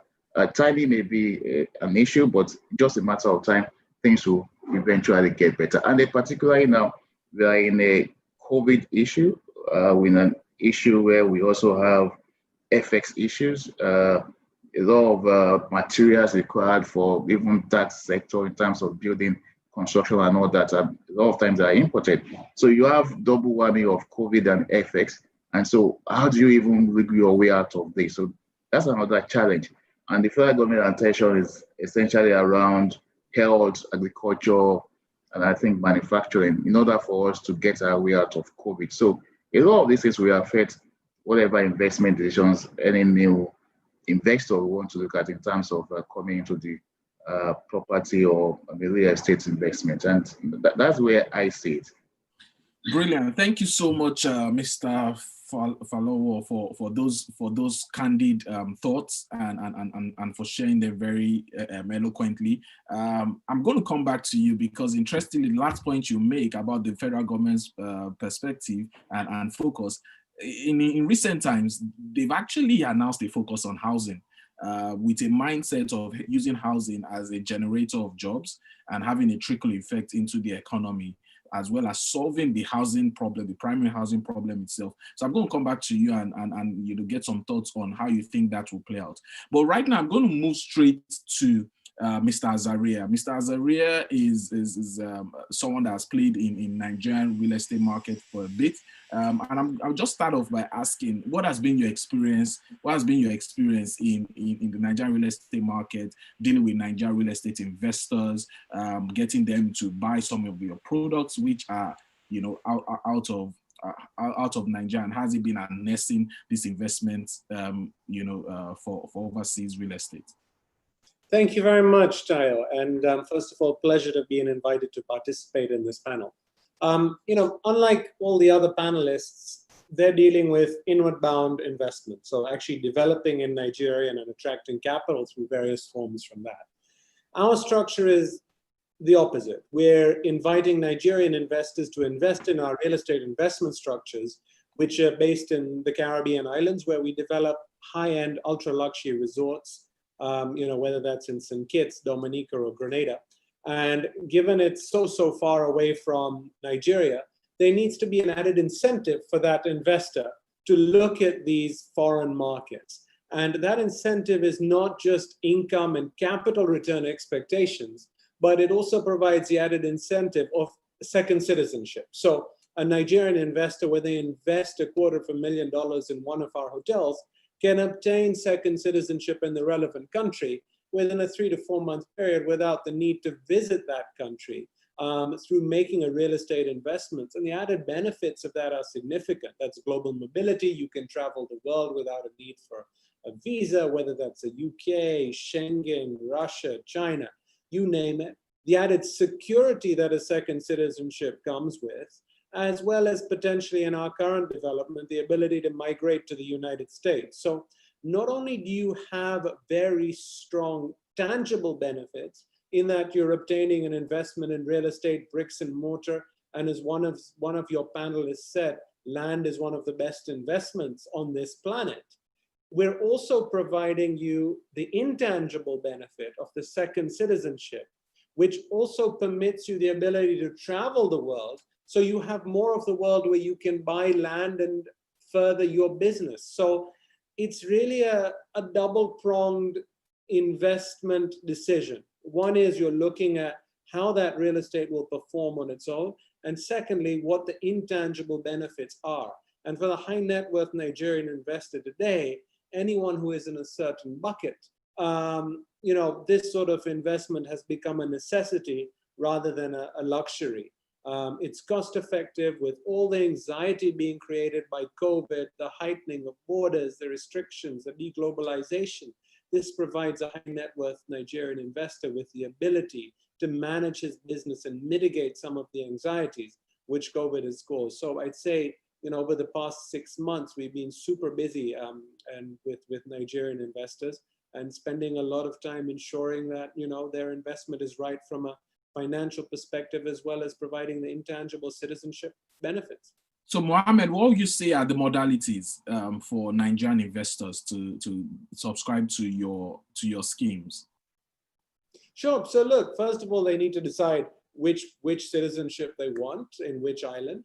Obviously, they make a small down payment, and then my team work with them to compile the dossier of files, because whilst there's no need to visit or reside in the respective island, a due diligence process is undertaken by the respective country because they wish to make sure only good people with good backgrounds are admitted to citizenship, because the longevity of the scheme depends on the integrity of the applicant. So forms are completed and due diligence documents are provided. You know, a due diligence process takes 3 months, and then an answer comes back, yay or nay. 97% we have a 97% success rate, and then the investment is completed and completion occurs on the investment. So it's a fairly efficient process. The countries in which we operate, you know, the significant portion of their GDP comes from this, so they're experts in all of this. And you know, providing someone is of clean background and good character, it really is a very straightforward 3-month process. They make an investment of $220,000 plus government fees, depending on how many family members are accompanying them. You can include your parents, your children, your siblings, your grandparents. The investment, the REIT investment, has to be held for 5 years. And then you can sell your share to another individual who also wishes to obtain second citizenship of the relevant country, and you retain your citizenship. So there's a very viable exit plan. So whilst the tangible benefit you must keep for 5 years, the intangible benefit is yours, not just for your lifetime, but your future generations. So, you know, and the value of those intangible benefits, the citizenship, starts from day one and continues. And the value of that intangible benefit is really for you to determine. If you're a large businessman and you need to be all over the world, that is something which is something we can't live without today. So it has a much higher benefit to you than someone else who may just be focused on a domestic market. Brilliant. Thank you so much, Mr. Zaria. Let me come back to Mr. Adejana. And can you please kind of highlight to us, and this is coming back, of course, to the local Nigeria real estate market, what are some of the advantages and challenges of collective investment schemes like cooperatives, real estate funds, REITs in Nigeria? Obviously, like Mr. Fallow said, if you look at the 3 REITs in Nigeria, not only are they small, they're also illiquid. All right, they don't trade. All right, you know, it's just stayed the same for years and years. They give out good dividend yields here and there, but you know, they're very liquid. So what are the challenges, you know, of these collective schemes like cooperatives, funds, REITs, and the like? Okay, thank you very much. Can you hear me? Yes, we can. Okay, great. So broadly speaking, yes, you know that the basic investment options available cuts across whether it's private or public. Mr. Adeshope was okay, whether it's private or public, or whether it is equity or debt in nature. So saying that as it may, so we should recognize that real estate funds can be structured in all of these, any of these ways, okay? Now, talking about advantages, I think primarily it is common to have tax exemptions, okay, when it comes to most of these real estate investment opportunities. So sometimes totally, sometimes you still have to pay withholding tax and things like that. But you get your income tax only when you get your dividend in your own personal account. Those entities themselves are not really taxed in that way. At least for that of REITs, that was one major thing that Mr. Akim Oguniro and his team in his days at UPDC, ensured that we're able to secure when it comes to REITs in Nigeria. But that is the general nature across the globe. Okay, so then also, speaking particularly for cooperatives, they are democratically run. That is, they are open. I mean, members are the highest decision-making body, okay, for a typical cooperative. So that's an advantage. It means that they are participatory in terms of decision-making and all of that. So to that extent, that is an advantage. Another one could be that retail investors can actually come in. Structured transactions, structured investments in real estate allows for retail investors to come in. So it may not be so easy for anyone to just buy land. Say, for example, in Ikoyi, or let's take the REITs that are listed. A UPDC REIT, for example, made up of luxury properties, if I'm not mistaken.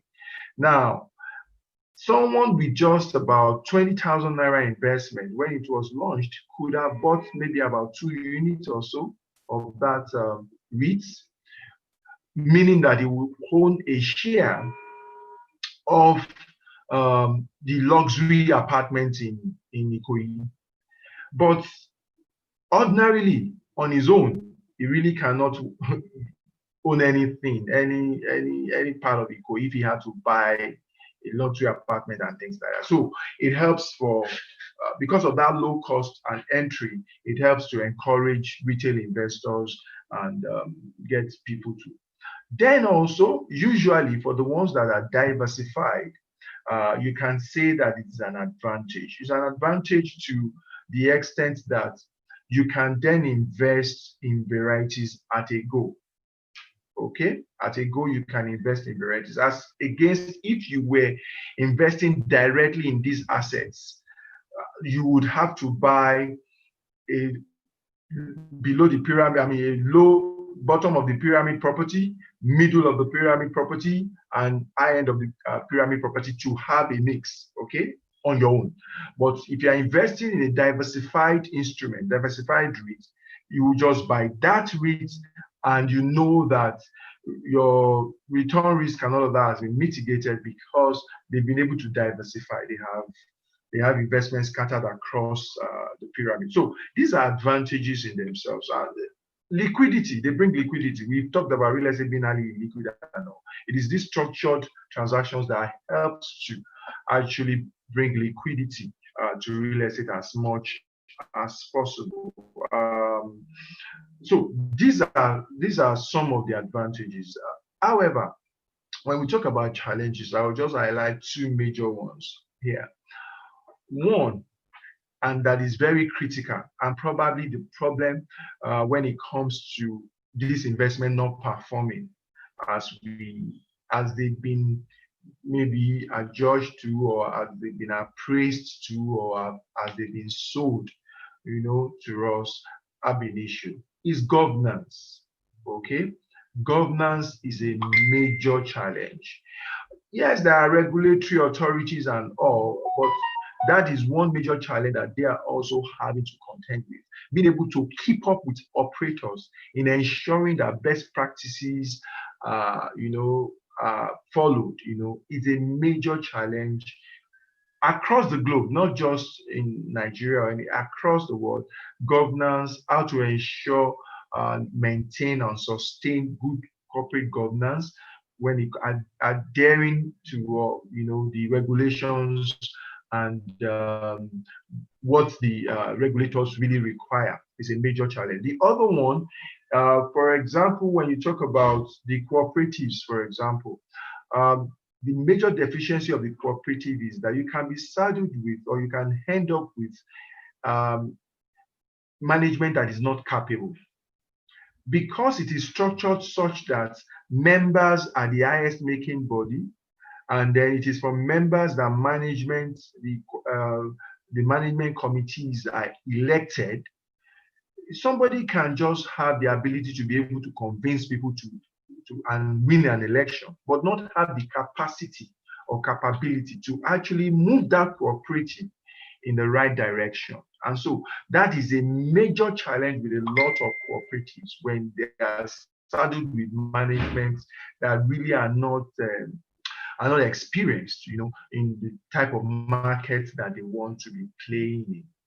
And lastly, maybe just to add this as corruption, you may want to say, is another major issue. But I think that has been alluded to by way of, when we talk about governance. Thank you very much. Brilliant. Thank you so much, Mr. Adejana. You raised very, very salient issues and challenges with these schemes, and how they also create some advantages. And it's just that balance that really, really does matter in making sure that they become the veritable tool for investing, basically. All right, our time is fast spent, so I'm just going to ask just about one or two more questions. I'll throw one of the questions that have come in from Slido. Basically, I'm going to add two of them together, and we'll just take that, and anyone can take it on the panel. With the inflation rate, the question says, with the inflation rate and minimum income fixed at 30,000 Naira, how do you think income earners of such can be house owners with minimum wage? How do you think people on minimum wage can be house earners? Is there anyone on the panel that wants to take this question?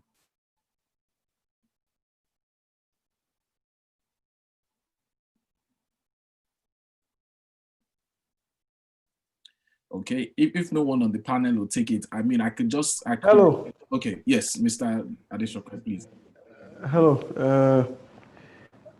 I think for any kind of budget, there's always maybe a house somewhere for it. So it depends on the location. It depends on location anyway. And like my brother said the other time, you could invest, you could be part of a cooperative, because in cooperative, there is a way. I haven't done so much, but I know that Debo Adejana has done a lot, and I can't boldly recommend him to be candid, even though we play industry.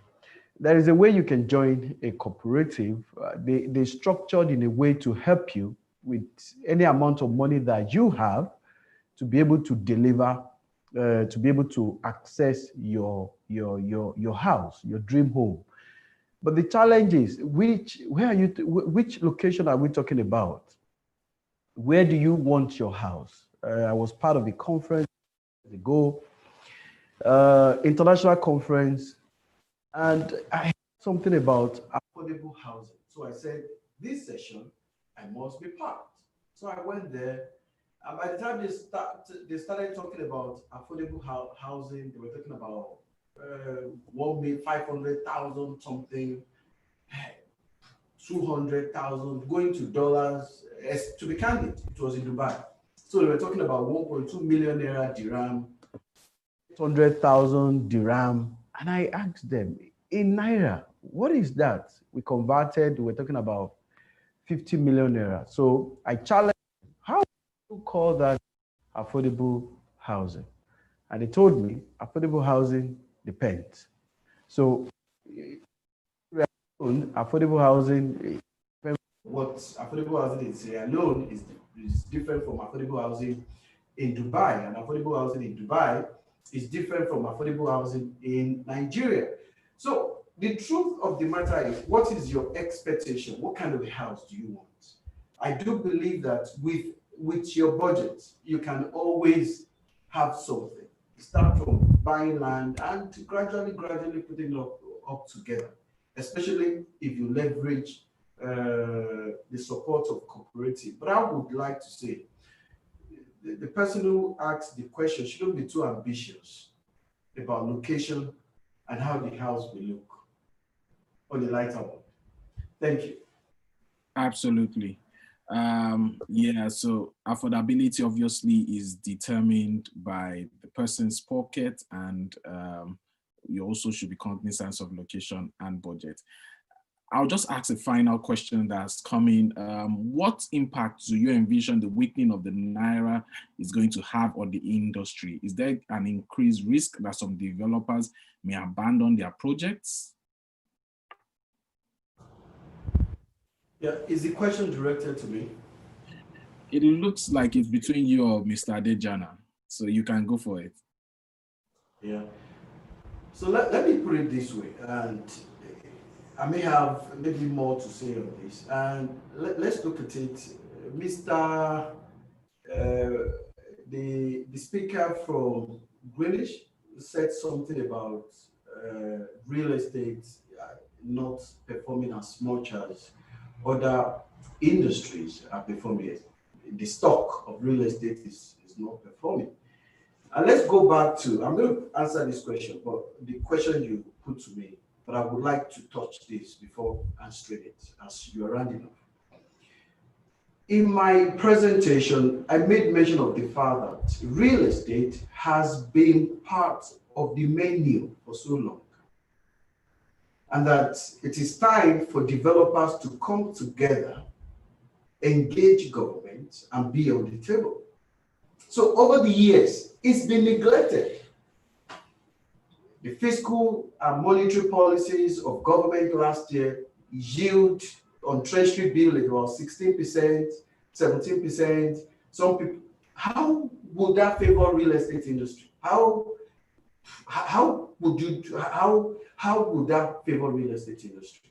So when all of these decisions are being taken, how well do we consider the interest of the industry? And that is why all of the stakeholders must engage a regulator, engage government, and make them to see the importance of this industry to the advancement of the economy of Nigeria. Of course, I would also like to respond to the fact that REIT, non-performance of the REIT. And I do believe that Mr. Debo Adejana did a good job on that.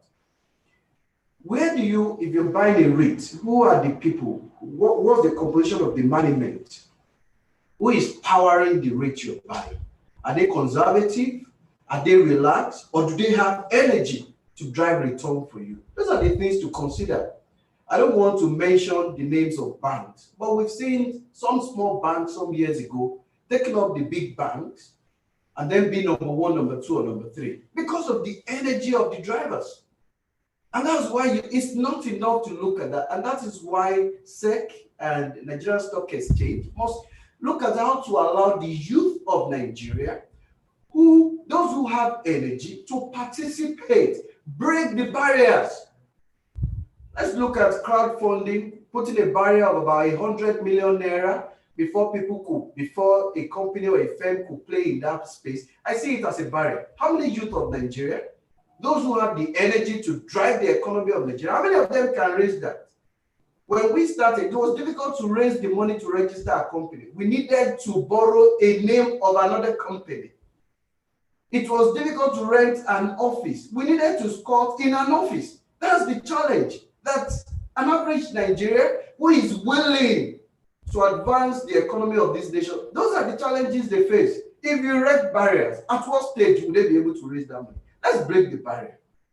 And now coming to your question on the impact of this inflation, of course, is going to have impact on the real estate sector, on the part of developers and on the part of investors, those who are the end users. They're both going to face it. Why on the part of, and also it's going to affect the government further. It's going to increase housing deficits because issue of affordability comes in. If people cannot afford, they will not be able to buy. Okay, they need more money to be able to buy. That is on the part of the end users. And now let's talk on the part of developers. To be candid, we as a company, we faced that in the past, and we face it every day. So you sold properties. Many of us know that in Nigeria, the only way developers have been able to structure their business is to do off plan. So you sell off plan. So the price is fixed. And then there is inflation. So dollar goes up. You get your fingers burnt. Some developers actually who are doing their business honestly with good reputation and credibility, for all of this inflation and devaluation of Naira, they've almost lost their credibility. But how have we as a company been able to mitigate this? So whenever we are selling our properties, we try not to sell all because we know this is Nigeria. Permit me to put it that way. There will be inflation, there might be devaluation, so you sell a bit of your property. As devaluation comes in, then you you rejig your price. Then, so that at the end of the day, by the time you are exiting, you are able to even out. You're able to balance, to strike a balance between what you sold off plan and how you exit your development. But definitely, it's going to impact real estate industry, the end users, and it's going to impact both the supply and the demand side of real estate. So thank you. All right, thank you so much, Mr. Adeshokwe, and all the panelists. Fortunately, our time is fast spent. That's what happens when you have very brilliant minds on the panel and you're having fun, as talking about what you love. But I believe this conversation has been able to help our attendees to understand some of the contemporary issues facing investing in real estate. And obviously, you can always contact each and every one of us subsequently to take this conversation further. Thank you so much. I'm going to hand over now to the MC to take us further. Tayo, that was an excellent panel. I can imagine that if we had this as an on-site event, very sure we would have had a much more expected one. But for you, each time I see you at real estate events, I'm always very confident that you will definitely carry it, not just to standard, but you always create a whole new benchmark for us to be able to relate with. And I want to say a big thank you so very much. Gentlemen, we want to say thank you. Please stay tuned. Oh, pardon me. Please keep on in the conference. I thought I was on television. Pardon me.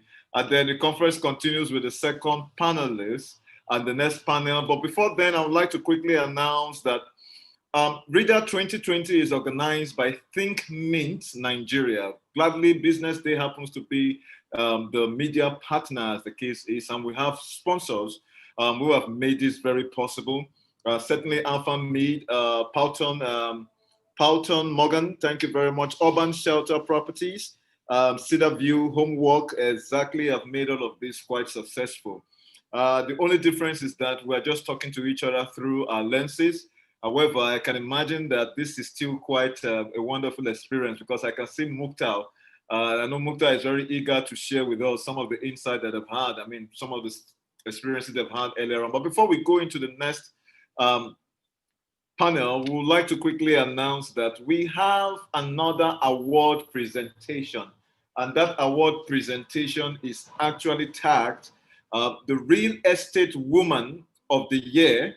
And this award category is to celebrate the woman who has impacted the real estate industry through her performance, industry engagement, and achievements. Many women have been instrumental to the ongoing revolution in Nigeria's real estate industry. But the winner of this award stands out. And I'm very much excited, and I wanted to be on record that I'm one of the men who are women advocates, because we know that the women themselves are doing well. Tayo is laughing, but it's the truth. The women bring in the aspects of colors to the industry, and we're living in a sustainable development age where diversity and inclusive growth is what we must be pursuing. And that itself is very important. And this award is going to recognize that. And the nominees are Sadia Aliyu, the MD CEO, Urban Shelter Nigeria. Our second nominee is Uzo Oshogwe, I hope I got that right, MD CEO, Afriland Properties. And then we have our next nominee, Modupe Anjos of MDCO Rider Mills, and Bola Shagaya, MDCO Bolmos Group. And the winner is going to be announced by no other person than Mr. Adeyinka Adeshokpe, the MD/CEO, Palter Morgan Holdings. Mr. Yinka, who is the real estate woman of the year 2020?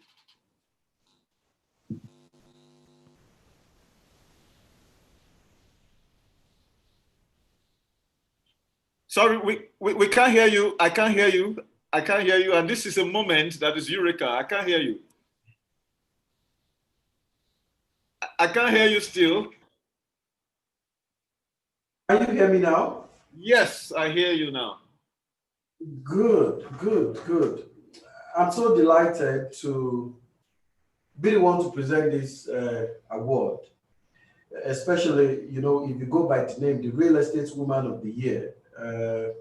If we have both men and women playing actively in the real estate industry, we can have the diversity, as you mentioned, and we can be able to, we can push or advance the industry together. And the winner is, of course, I've been seeing the brand, and I can say for sure that she's been doing a very great job, and I've been impressed by all that she has contributed. Uzo Ochogwe of Afriland. Woo! Congratulations. Yeah, we can put our hands together. I know some of you might not want to put your hands together. I think that they are watching. All right. Anyway, Uzo, here you are. It is written in black.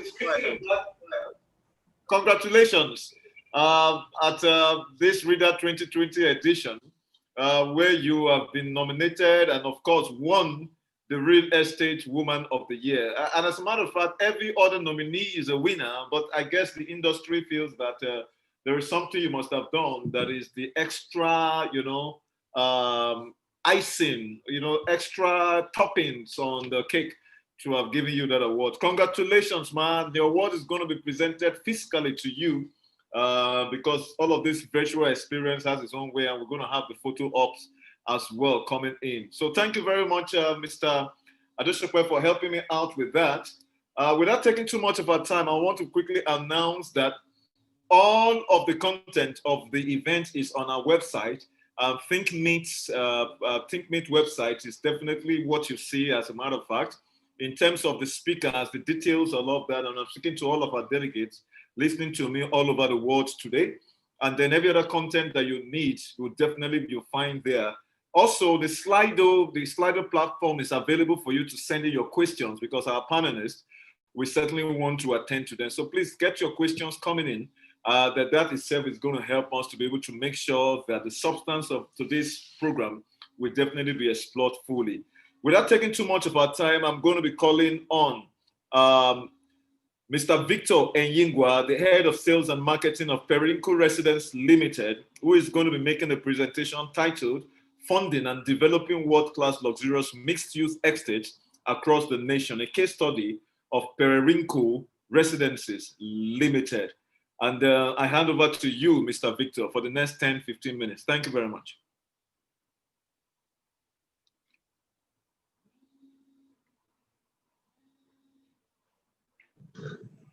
Hello. This is Adedola Kodose. Can you hear me? Yes, I can hear you. Yeah. Good everyone. My name is Adedola Kodose. I'll be taking the presentation for today for Periwinkle Residence Limited. Hope you can hear me.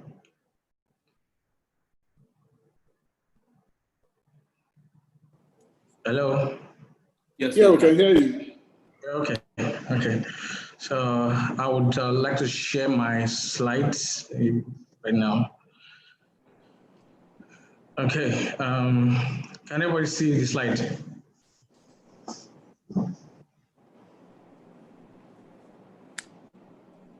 Hello.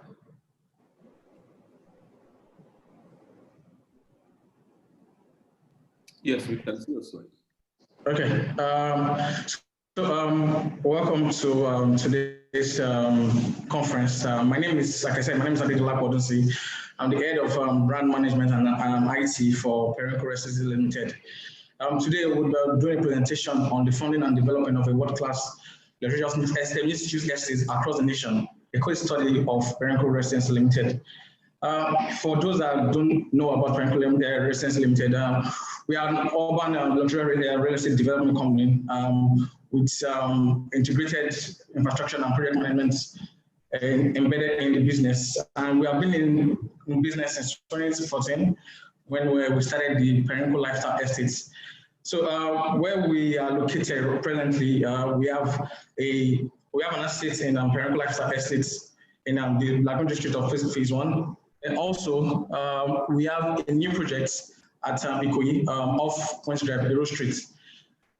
Basically, we're talking about the Perenco Lifestyle Estates, which is like our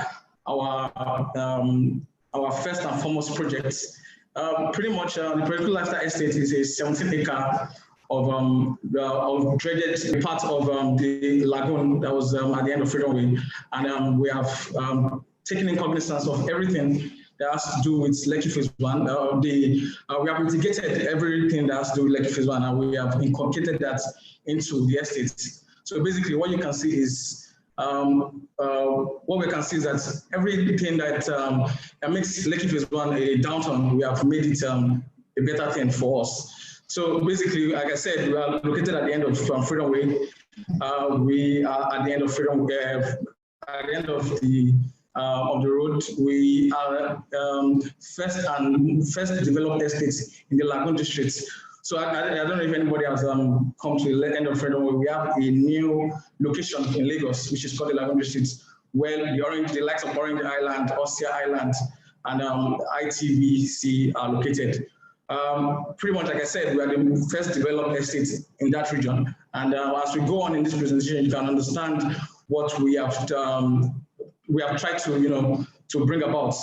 So basically, what we call our estate is a mini city because of the amount of plug and play lifestyle we have been able to inculcate into the estates. As you can see on the slide, you can see a drone shot of what the estate looks like. It's a 17-acre, and in that same estate, we can see we have a residential part where people buy land and are going to build residential houses. Then we have the mixed-use parts where you can see all our present developments coming up. We have the Oxygen Apartments, which is our first and foremost project. It's a 10 high-rise building of twin towers. Then we have the homes, the villas, and the terraces. Then inside the same estate, you can see that we have a shopping mall and a recreational center coming up. Then also we have an American Specialist Hospital, and we have an hotel also in the estates. So I'm going to run through our ongoing projects. Like I said, we have the registration, we have the mixed-use part where we have started our developments. And you can see on the screen is the Oxygen Towers, like I said, 10 blocks. You can see the recent picture of what the development looks like today. Like I said, we are building an estate that would be able to accommodate everybody as much as possible, and those that aspire to live well. This tower is comprises of 54 units of 1 bedroom, 2 bedroom, 3 bedroom, and 4 bedroom apartments. Then we go to the terrace houses, which are 13 units of them, almost completed. We are done with the first phase. We are going to the next phase right now. Then we have the villa homes, which are 12 units. From what you can see presently, you have looked at design, we have looked at the craftsmanship of projects around Lagos, and we have built on that and improved on that design. You can see our design are not what you can see on a daily basis. We have made sure that what we have put together is something that the markets they are happy to take in cognizance of. Now, just recently, because of the demand of the markets, and I think the next panel to come up is the impact of COVID-19. It's a pleasure to announce that COVID-19 has, yes, it brought its problems, but then it's created more avenues for us. we have seen a upscale rise in demands of apartments and homes. So we are presently, this month, we are launching 2 projects, which are 60 units of 2-bedroom and a BQ. And also the project in Ikoyi, which is a very luxurious one. It's a vibrant villa with lifts, with 2-bedroom BQ, with a swimming pool, with a study. And we are launching this because of the market demand at the moment. We see a lot of people looking for where to put their money in quality real estate. And so that's what we have done. We have put our platform out there and people are responding to what the business is. So basically, these are the projects coming up this month. So if you are interested, you can contact us later. Then upcoming projects, like I said, based on demand, we have different projects coming up in the estate also. These are villas and terraces. Presently, we have 12 units of villas ongoing. Then we have 13 units of terraces ongoing. But as like I said, people are looking for where to put their money. And we have responded to that, and we are coming up with new projects. These projects are to start construction by December this year. So it's just a very good platform for us to showcase what we are doing presently. Like I said, it's a mixed-use estate, so we are making sure that everything is embedded. Like I said, it's a plug and play. It's a mini city. You don't have to actually go out. So basically, we have an hotel coming up. It's the Blue Signature Hotel. It's supposed to be a 4-star hotel coming up with the estate. Also, we have a mall, the Auto Mall. It sits on 4,500 square meters, the car parking space of 100 cars. Presently, we're already getting requests from tenants of the mall. The mall is proposed to begin next year, so that is going to be in the estate also. So, like I said, we have looked at the problems within the Lekki axis, and we have made sure that we upscale from that. So you can see the various amenities we are providing in the estate. Drainage system is fantastic.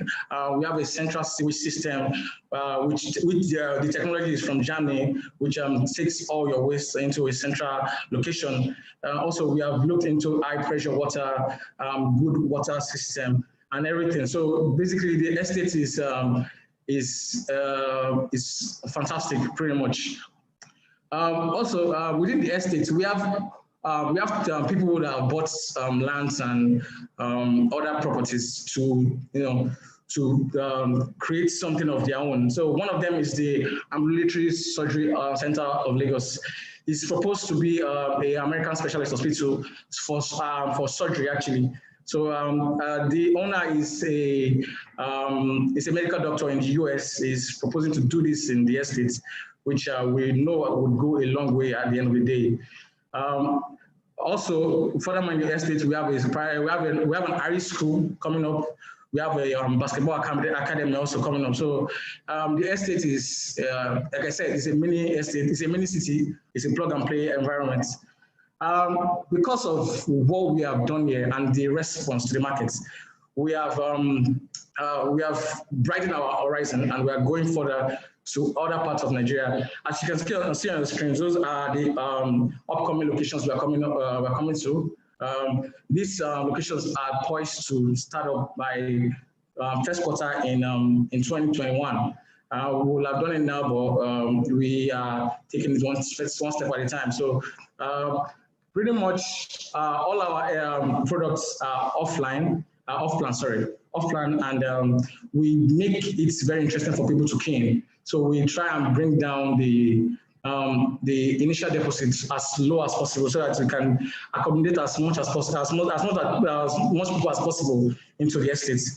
And as you can see, the project is good. People are keen in. We can see developments coming up here and there.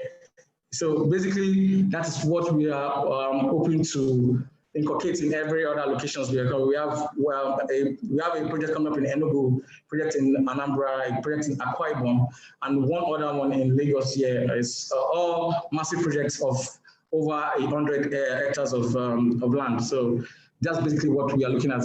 Like I said, I think the COVID-19 has changed a lot of things for the industry. You can see a lot of people trying to put their money where they'll get good returns. So I think the estate has done that, and we are very happy to take in more tenants and more residents at all our projects.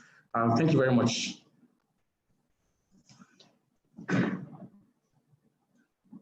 Thank you very much, Dolapo. It's good to see you again.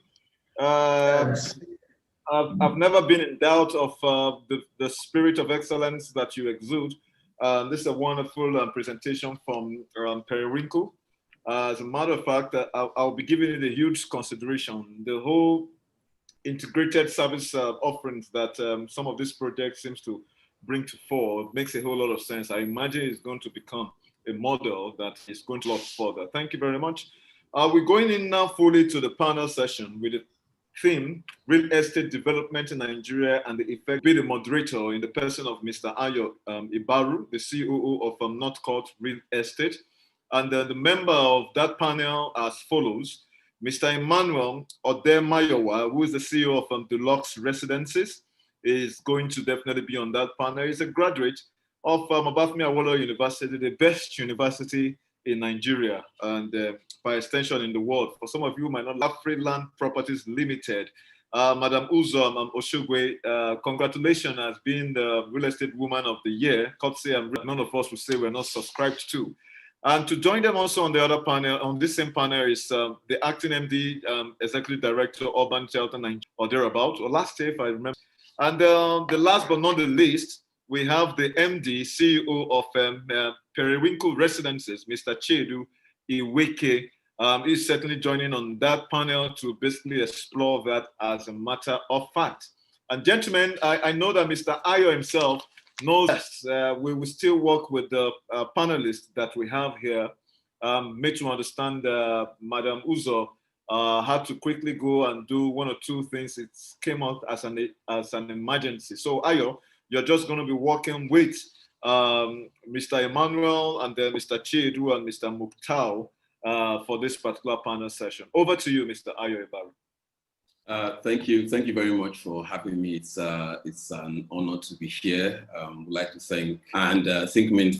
I also want to thank each and every one of my panelists, who are ready. So I'll just ask a question and then find somewhere. Spoke with Uzo not too long ago.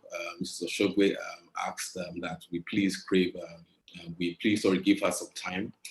She had to make a very impromptu presentation, and she will join us as soon as she can. And I mean, she's the Real Estate Woman of the Year. So Urban Shelter Nigeria has done fantastic work.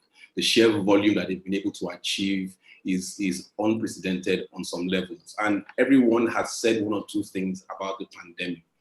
We have even written a report recently published about how the pandemic has affected real estate. So I think my question to you will go along the lines of how has now, in your view, how has the COVID-19 pandemic affected the sentiment towards real estate investment in Nigeria? And in your daily work, you meet with different stakeholders. How has this pandemic also affected their operations in the market? Good afternoon. Thank you for the introduction, Ayo, and for moderating. I want to thank you as well, all the panelists and everyone who was involved in this forum. As far as Urban Shelter, the experience with the pandemic was an enlightening one. But just to go straight to answering, the answer is, the pandemic has affected sentiment adversely. Saw this happen, particularly, and by April, there was a precipitous fall in revenue, because at that time, as we all know, the economy was shut down. So there wasn't any coming and goings, and really no one was engaging with the economy. So that had a significant effect in terms of people's sentiment, and you saw it in terms of how they reacted with their pockets, their investments. But in our case also, and this is very telling, by May, just as quickly as this decline happened, by May we saw a sharp rise as well.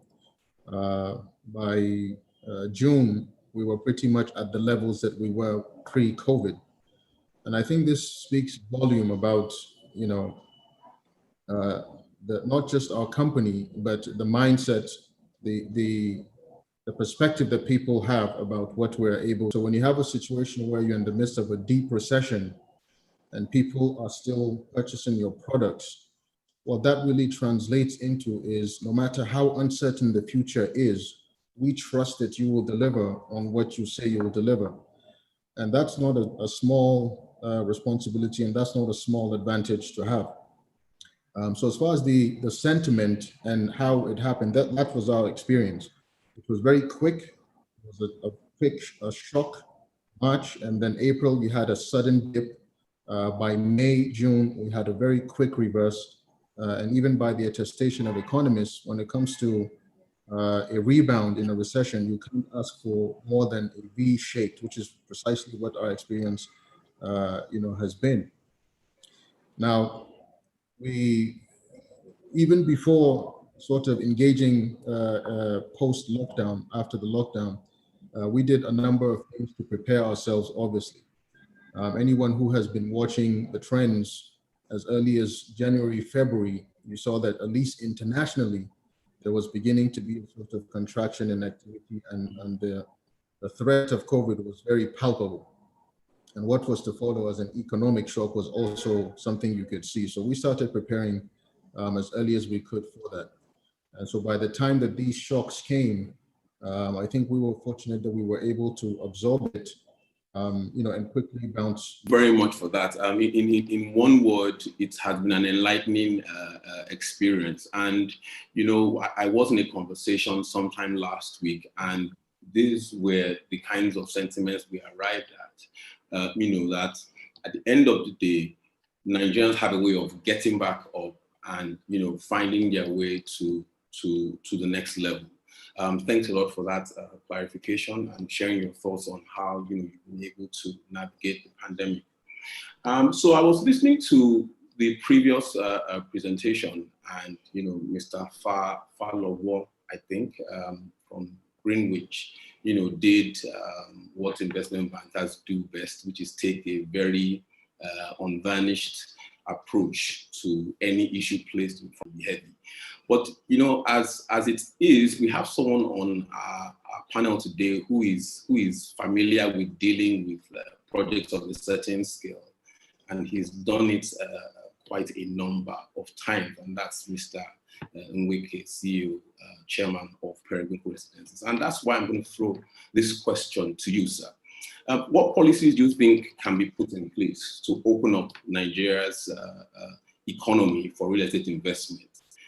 Because already we are discussing how the curves are going to go, whether it's V-shaped, all of that. And at the end of this presentation, I do have a special question prepared for my esteemed panelists. But before we get there, what policies do you think the government can put in place to open up Nigeria's economy, for real estate investment?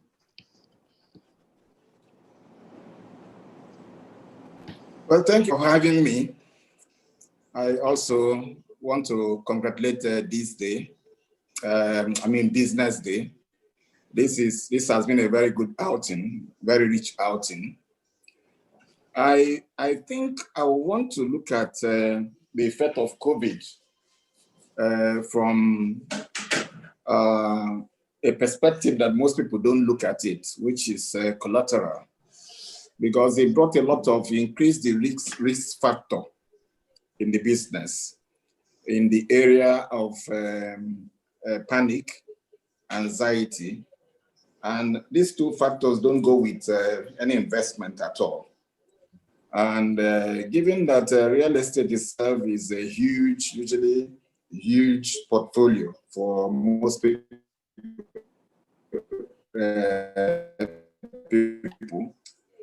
enter or to continue or even to plan. So if you look around the world economy, most economies are shrinking, and globally, the global economy is also uncertain and shrinking. So it's confusing. Some countries are intervening and even providing money, reducing the interest rate so that mortgage can be financed. So to take your question directly, where government can come is, remember we started with a Federal Mortgage Bank, so through institutional intervention, providing for cheaper funds, even for developers like us, and for people who actually want to, customers who want to buy. So if I understand in the past couple of months that some areas of the economy have been, favored with such interventions. So given that this is a critical area of the economy, because you see, it creates jobs, people need homes, and land is first line investment for most families. In institutions to provide funding for developers on one hand, cheaper funding, funds. The funds bring a boost to buyers who want to have homes. If the mortgage system can work, and the only way it can work is that if it's properly funded, government should bring funds together and use institutions like this. If the structure is 15 to 30 years, it will bring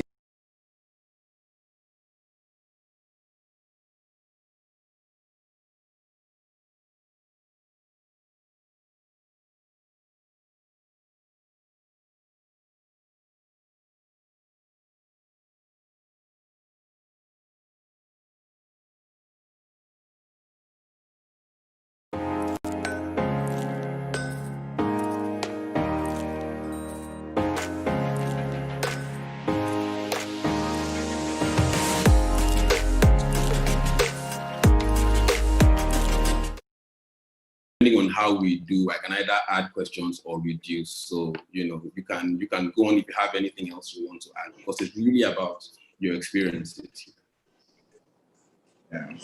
Yeah, so what I want to see is, if you look at what, particularly Nigeria, we are a mono economy that is dependent on oil. And the moment the pandemic came, at some point there was a total shutdown. So the result was no money at all, no investment at all. Exchange rates, because you're not receiving, the exchange rate went up. So for developers, you can't, most of the things we are using, materials we are using, we are coming from China and such places. And as we speak now, we can't even source them. Can you imagine that? We can't even transfer more than $10,000 abroad to buy anything today. So people are resorting to makeshift and this to stay in business, because we are not even recognized as a sector by government.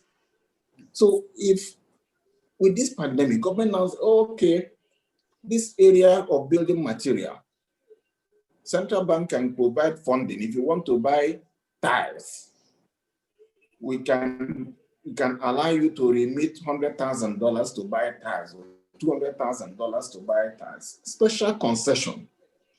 As we speak, there's no concession at all. So, assuming you made a 3-year plan to import tiles for homes you're building, and because pandemic came, the regime changed from that you can export $300,000 to pay for your tax. You can now remit only $10,000 to fund your LC. I'm facing that. How do you continue?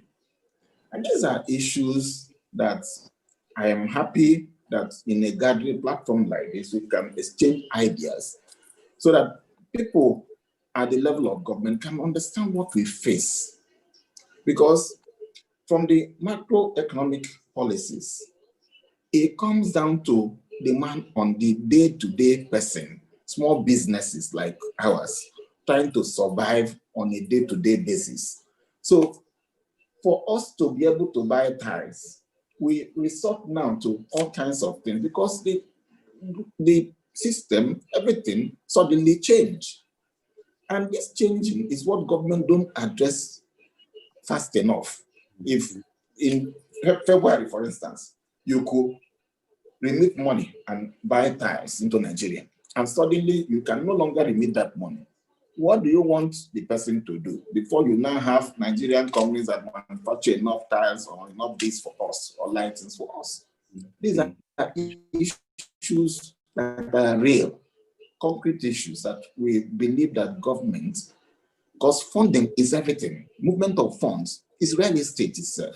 So if they can understand what we go through in sourcing materials, and then what our customers go through in buying homes, is fundamental. Everybody wants a home, and nobody gets money. It's only in Nigeria that you have to have that money together to go and pay for a home.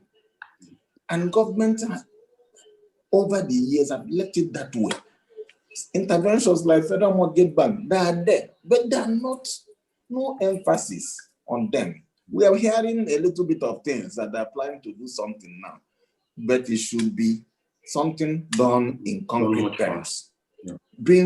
Intervene well so that it can change the picture of the area, real estate factor completely. I hear you brilliantly put.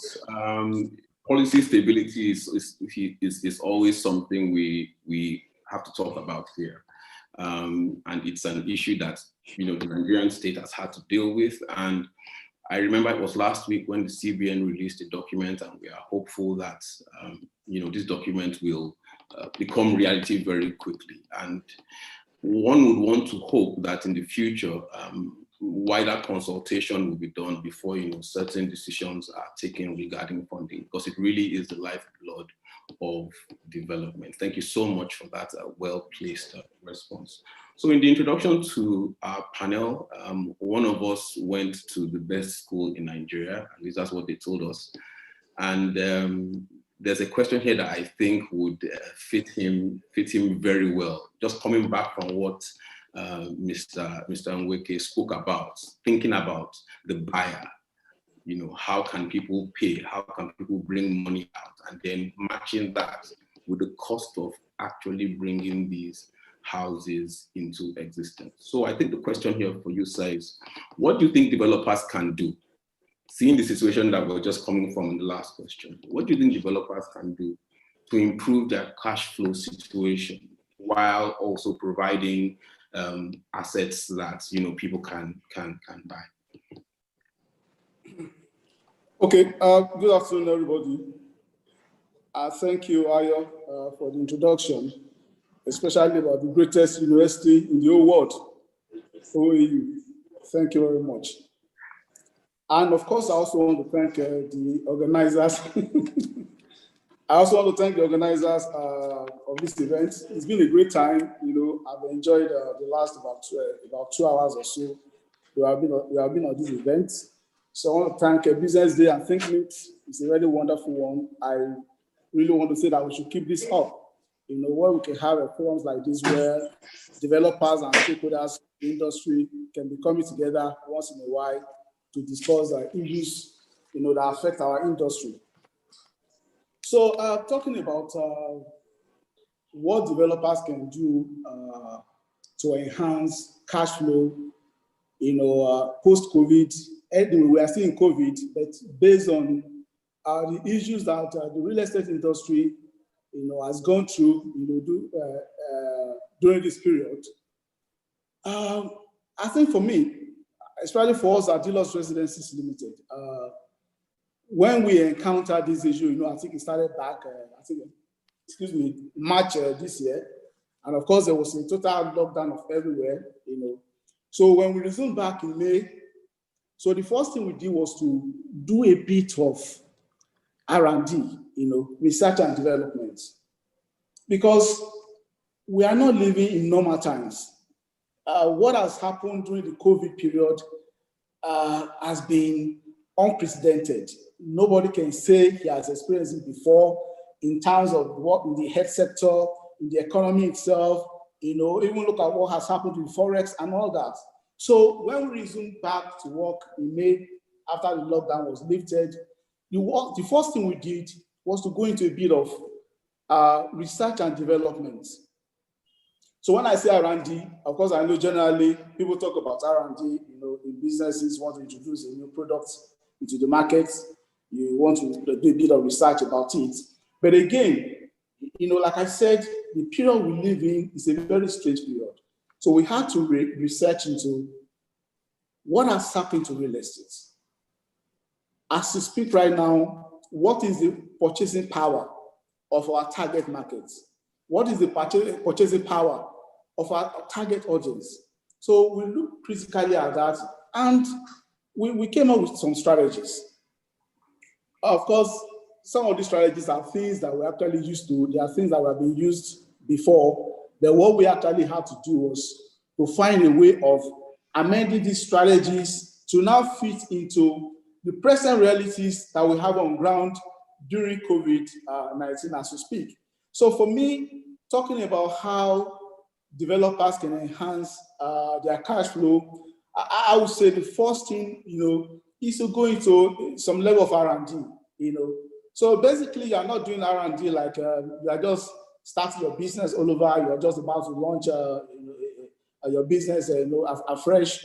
But the truth is that I think during the time of lockdown, there was actually a vacuum in every part of of the economy, a vacuum even in our lifestyle. Of course, everybody was shut down, nobody could go out. So I would say we should do a bit of research and development. We have done a bit of that at deluxe residencies. We have had to amend some of our strategies. One of the major strategies that we use is in terms of structured payments of when you buy into our products, you pay on installments. So we had to research into it. Even within what we do, we still have different segments. So we still went ahead to do more segmentation, for the present market that we have. And again, when you are doing your research and development, the best way to do it is also to find a way of reaching out to your existing clients. There are some clients that probably they have bought maybe products from you, not just in one particular project. There may be about 1 or 2 or 3 projects. So, for such people, they follow you everywhere you go, in your project development. So you need to talk to people like that. We did, and of course, we also spoke to new prospects to understand what people actually want, right now. So another thing I would say is that, I'm talking about strategies generally. For me, basically, 3 areas that you have to look at as developers to enhance your cash flow is to look at 3 areas, which is strategies, look at managing your costs, and of course, look at your marketing. These 3, come in handy in terms of looking at how to shore up your cash flow, as a developer. So, like I said the other time, of course, most of us developers have platforms or structures in place where people can buy and pay on installments. As we speak right now, it's not everybody that has access to mortgage, But when you're talking about the installment payments for subscribers, the new normal right now is that you cannot afford to just come up with a blanket strategy and say, okay, this product, we are selling at 50 million per flat, and the payment is over 12 months. So what it means is that you must do a bit of customization, which is what we did at Deluxe. So we had to talk to individual clients, look at their purchasing powers, look at their tastes, look at what they wanted at that time and what they still want right now. And we had to, tailor payments according to people's individual power. Of course, I also put a catch to it, or a caveat, as lawyers will say. the truth is that you can't have your payment period to be open-ended. So the project you are dealing within 2 years or 3 years, you can't say, somebody cannot come to you and say he wants to pay over 10 years, for instance, except such a person, is able to get a good mortgage, from maybe a bank or a primary mortgage provider. So basically, it's very important, that you look at that, how to customize payment based on what clients can afford. Really, going back to during the lockdown period, there were a lot of us that were actually just probably, expecting maybe the end of the world had come, especially in terms of businesses. There was a lot of pessimism, in the markets. People were scared. Nobody knew what was going to happen. There were a lot of concerns about people losing their jobs, and of course, purchasing power, being reduced, drastically. So basically, like I said, there were a lot of, palpitations and fear when we were coming back during the lockdown. So another strategy I also mentioned is looking at partnerships, especially as a developer. So because as a developer right now, you want to try as much as possible to conserve your resources. So maybe instead of you looking at the option of buying lands and you want to develop, I know that there are a lot of opportunities to do joint ventures. Going to joint ventures with people that have lands and you partner with them and develop it. Based on our experience, we know that I think that is actually much faster, though there are some calculations out there that the returns on your investment when you buy land, build and sell is actually much higher than when you are doing joint venture. But again, you must give something, to have something. So I want to encourage the developers, go for more joint ventures. Don't put your funds, into acquiring land and you are developing, because as the saying goes, in the industry, they are probably tie down your funds, especially the funds that you have applied, to the construction or the major project itself. So, and apart from joint ventures, you can also find some levels of partnerships, and I'm talking about maybe like fundraising, for instance. A presentation that was made the other time by the GMD of Party Morgan Holdings, Mr. Adeshope, you mentioned REITs, and during that panel session, he spoke a lot about REITs. So as a developer, what is your rate? You must have your own strategy of raising funds. That is very important, because especially on projects that you have launched already, that maybe you probably must find a way of delivering the project, by all means. So the truth is that you must find a way of going out, you must go out of your way to be able to raise funds, and bring it to your project so that your project can be, delivered, in a faster way. Wow. Let me also just add this. Cost management and marketing, very important on your project, on your side. But we are talking about cash flow right now.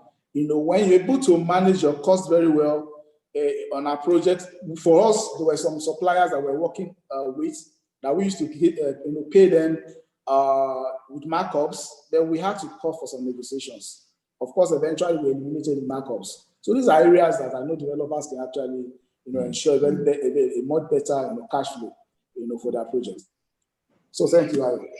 All right, thank you very, very much for that response. Cost management, marketing, partnerships, and we here at Northcote had been tracking the market for installmental payments, on projects and all whatnot, and all that and more is in a half-year report, which will be given to every attendee at the end of this conference. The free report just came out. This research of the real estate market is what we do.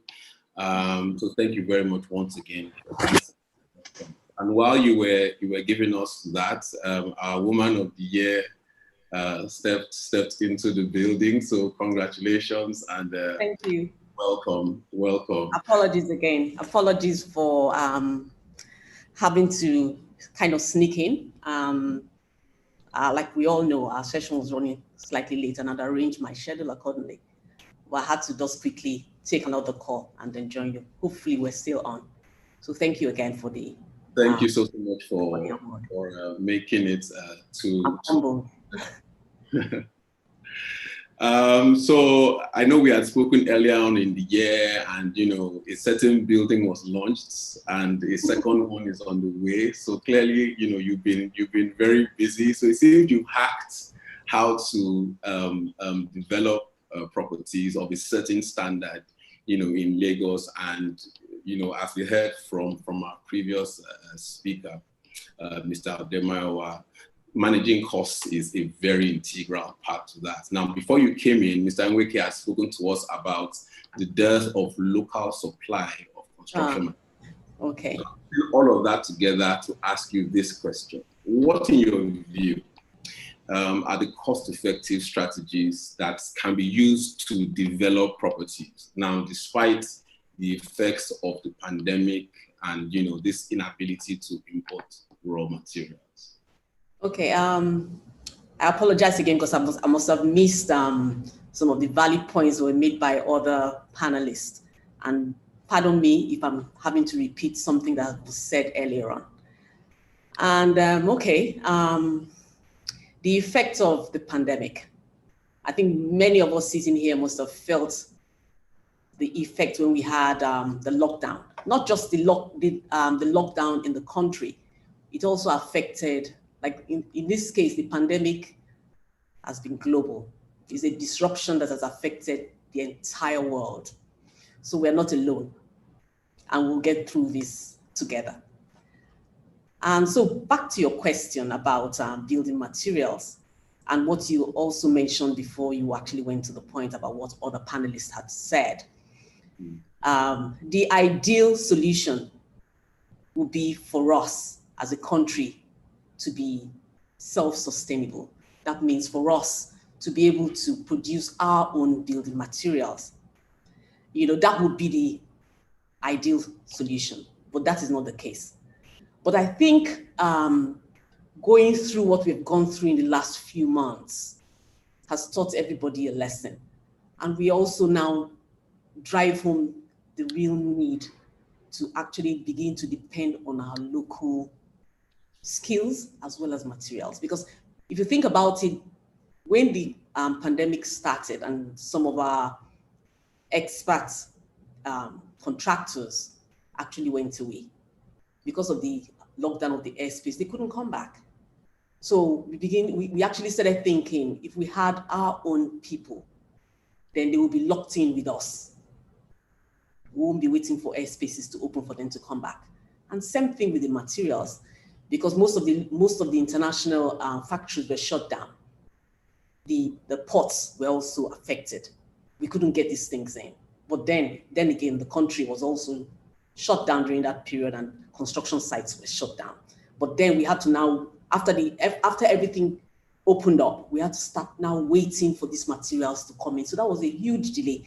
Some of my projects, or most of my projects, were affected. I'm sure many others were also affected. Many other contractors and developers felt the same pinch or the same pain that I felt.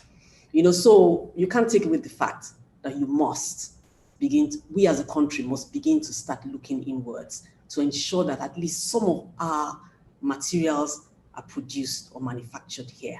And then if we actually start going through that, we'll start talking about how you have to make it friendly, the country friendly for us to have manufacturing go up. You have to start talking about power. We have to start talking about infrastructure. So that's a long one. But then what else can you do to ensure that you deliver on your projects to cut costs? Like we already mentioned, having local suppliers, but then there are other things. How can we actually cut costs? Number one, what we've done in Afriland is that when we actually give our projects, we take a look at the lead items. So items that we know would come from out of the country. And due to the effects of Forex, we try and pay that upfront so that you give the contractor that you're using enough funding to bring in these items before we start having fluctuations. I'm sure everybody feels that the cost of fluctuations in our Forex, and then that brings about variation in project costs as well. So planning your project well would help you cut costs. So if you think about the items that need to come, that you're going to use, even though it's going to be maybe 6 months, 8 months, 10 months down the line, you need to start planning how you're going to bring them in quickly before you start having to deal with fluctuations in Forex. So that's one thing we do. And then we also start deliberately looking at areas where you can actually put your money to bring maximum benefits to you. And that is actually putting your money where your mouth is. That means you're looking at it, you're saying, this is what I need to do, and look at the opportunities I have here, and this is where I'm going to put my money. The era of throwing money where you like is over. You know, so you have to be deliberate in your disbursements. So that's something that we take delight in doing, and we're able to ensure that we're able to put out our projects successfully without so much of a variation. As you know, if there's so much cost that comes in at the back end, then before you know it, your project will become unviable. It will be looking pretty, but it's costing you so much, and you don't want a beautiful project to take you down. So those are things that you need to look at. But like I said, or like you mentioned and I concurred to, is we must begin to look inwards in this country to ensure that we begin to use some of our local materials to work for us. Because at the end of the day, if you look at what they're doing in other countries, in the US,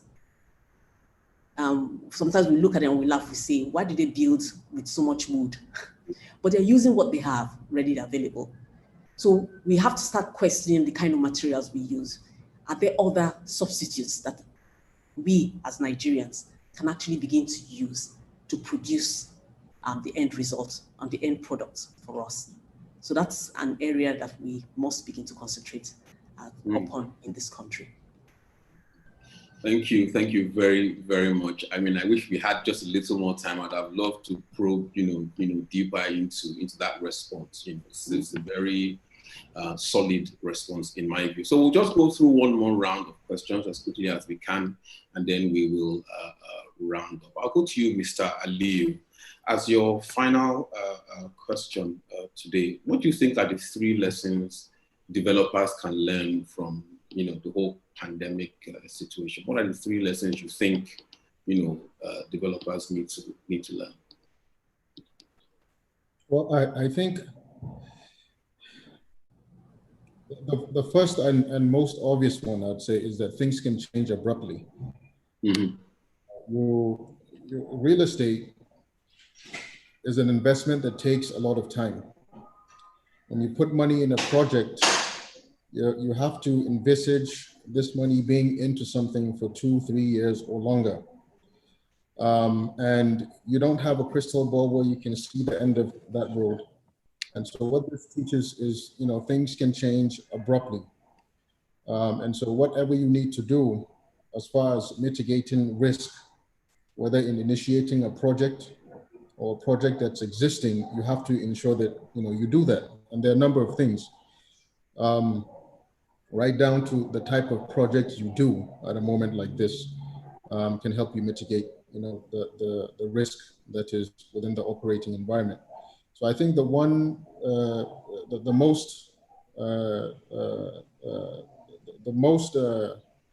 I think one to see is things can change quite quickly, and so you have to prepare for it. That's one. The second, I think, is developers need to be very mindful of their portfolio. You have to really keep your eye on the ball and make sure you don't, at all, slip up in terms of that. And what I mean by that is, if prior to COVID or at any period really, you have a portfolio in terms of real estate investment, the type of developments that you're doing that are top heavy, maybe you're doing more projects that were in the 100 million naira plus range and you were getting success there, well, you have to revise that strategy. And what it means is you will have to balance out your real estate projects as well as you can. So you have to introduce something that is probably within the mid-range, and you have to do something that is within the low, so that you can hedge your risk. So I think the second thing is to be very, very mindful of your portfolio. What type of projects are you doing? Are these projects that the market can absorb? Are you going by historic history only and not adapting to the current environment? And I think that can be devastating because, like I said, if you're getting success doing one type of project and you fail to see the need to diversify in a moment like this, you could be in for a very, very rude awakening. So that's number two. I would say the third thing is to be mindful of leverage. You know, us in real estate business, leverage is, you know, considered your friend in normal situations, right? In the sense that any project you do requires a significant amount of capital, that you don't have all of that capital available. Secondly, whatever deposits that you're expecting from customers also may not come, or may not come at the rapidity that you want it to come. So you're going to have to take on some leverage at some point in terms of your capital self in this type of situation. You took on a huge loan with high rates, and that was something that was majority of you know, a project that you're doing. You're going to have a lot of trouble in terms of making, you know, payments for that project and exiting such a project, to be honest. So I think in summary, these are the three things that, you know, we got from this. And, you know, no one can predict the future. So what you can do, what we did as an organization, is just prepare as much as possible for what is to come. And we did that by focusing on the portfolio that we have and making sure we have a good mix of projects. So we have something that is on the low, we have something that is mid-range, and we have, you know, some investment in projects that are in the high end as well. Okay, thank you very much for that, Mr. Ademayowa. I guess it's your turn now. So we're on the last range of questions, and in 1 minute, can you let us know how you feel COVID-19 has influenced your pricing model? Okay, thank you. Yeah, so basically, COVID-19 impacted our pricing, but I can actually tell you that it's been a bit difficult and complex due to the fact that COVID-19 affected the economy, affected the purchasing power of the clients on one hand. At the other end, you know, created a lot of inflation in terms of cost of building materials. So you're actually, you know, in between, you know, like they say, a rock and a hard place, you know, because basically you are looking at how do you bring down your price so that to be more affordable, you know, to the target market.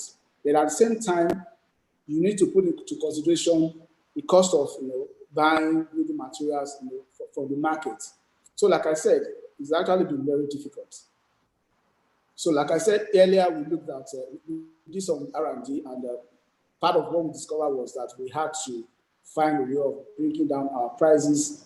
Majorly, as we speak right now for deluxe residencies, we play more at the higher end of the market, Victoria Island, Ikoyi, you know, Lekki, you know, and Oniru, you know.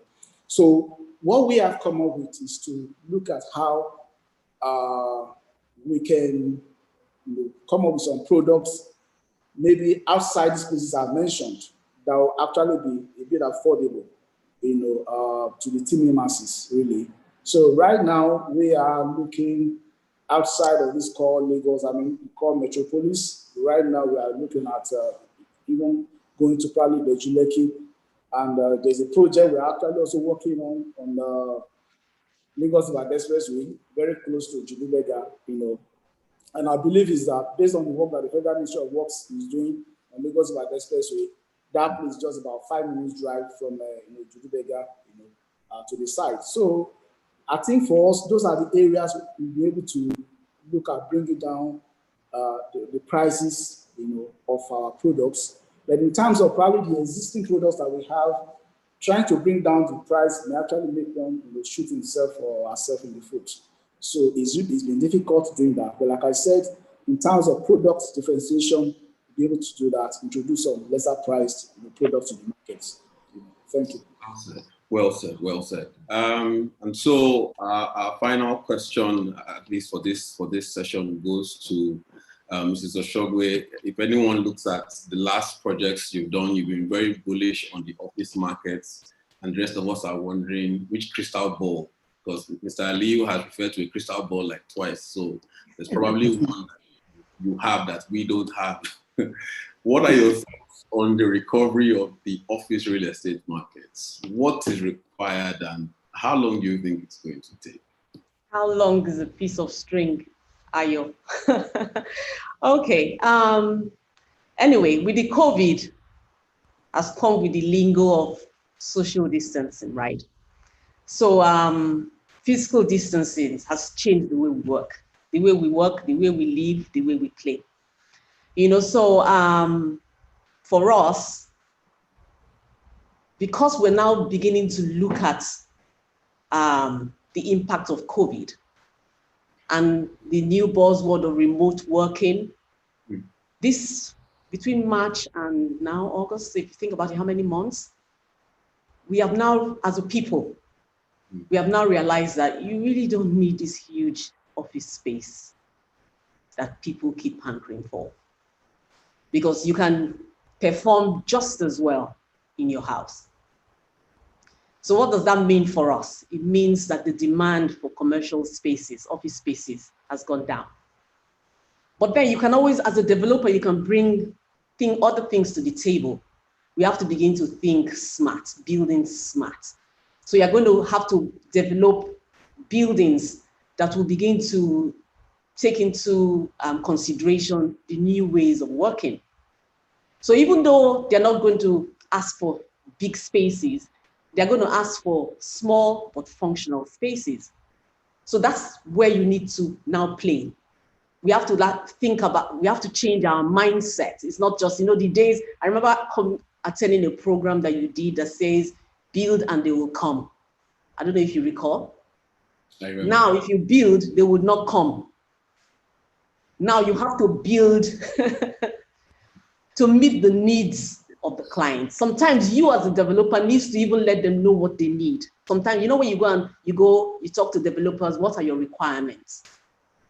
As well as asking them what they need, you also need to make them understand what you think they need and convince them, surely, because you have to carry them along. So you have people that will come and say, I had a recent incident when you're talking to a client about this space and they're thinking, oh my God, I have this number of people and I need this number of floor spaces. In those days, you'll be saying, yes, of course you need 4 floors, but now it's not the way. Now it's to say you need 2, but this is how we're going to help you make that space functional. Especially most of us that have returned to work, people are not coming to work in full capacity. The way we work in my office is that we have the first batch of 50% of the workforce working for the first 2 weeks, and then you go home and you work remotely for the next 2 weeks and the next batch comes. So that means half of your workspace is now kind of redundant. So that is what you're going to sell to people. You're not selling them capacity, volume. You're selling them small spaces that are functional. So the old way doesn't work, but the new way will work. But you need to sell it and make them understand that this is the new way it will work. So yes, the demand for office spaces has gone down, but then we need to now develop spaces that are small, functional, and more interesting. Sometimes you find out that the cost of that project is actually high, not as low as maybe if you say, okay, take this building and rather than have, say, for instance, 8,000 square meters, we're going to have 4. But then that 4 is now a smart 4,000 square meters. I don't know if you understand what I'm saying. So we have to now begin to think outside the box because, yes, you're saying, how long is this going to take? Corona, the pandemic, and the new ways of working is not going anywhere. It's here to stay. So we just need to adapt our ways to fit with that new ways of working. You know, and then I'm expecting that the health authorities and even the technical world will start coming up with new building codes, whereby they're telling you the space per square meter that we used to know is no longer going to be that way. It's going to be much wider. You know, so rather than have maybe 3 point something square meters per square, you have your circulation space, it's going to be wider. We have to start looking at maybe new building codes that deals with our HVAC, because pandemic is here, it's not fully gone. Maybe there are going to be new ones, and everybody wants to be prepared for when it happens again.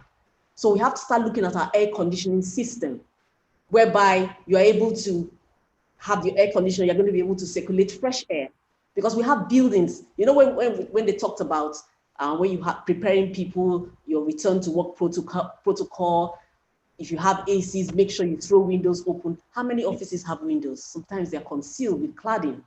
So you have to make sure that your ACs are functional, that can bring in fresh air into your building. So those are the kind of things we're going to be looking at now. You know, a few years ago, it was all about open plan floor layout. But now, are we going to start thinking maybe enclosed interior spaces, maybe with glass that gives you the feel of openness, but still, you know, protects us from maybe the sitting next to somebody and the physical distancing issues. So it's come up with new ways of thinking. It's come up with new and interesting ways of developing now. So I think the recovery is here. It's just how fast we can think of adapting to the new ways of working. You know, so to me, they're interesting times. Thank you so much, and to all my panelists, thank you so much for coming. Before you leave, I have a special gift for you, prepared by the National Bureau of Statistics, yes, and the researchers at Northcote. Now, not all of us have crystal balls. Sorry, that's the last time I'll use that joke.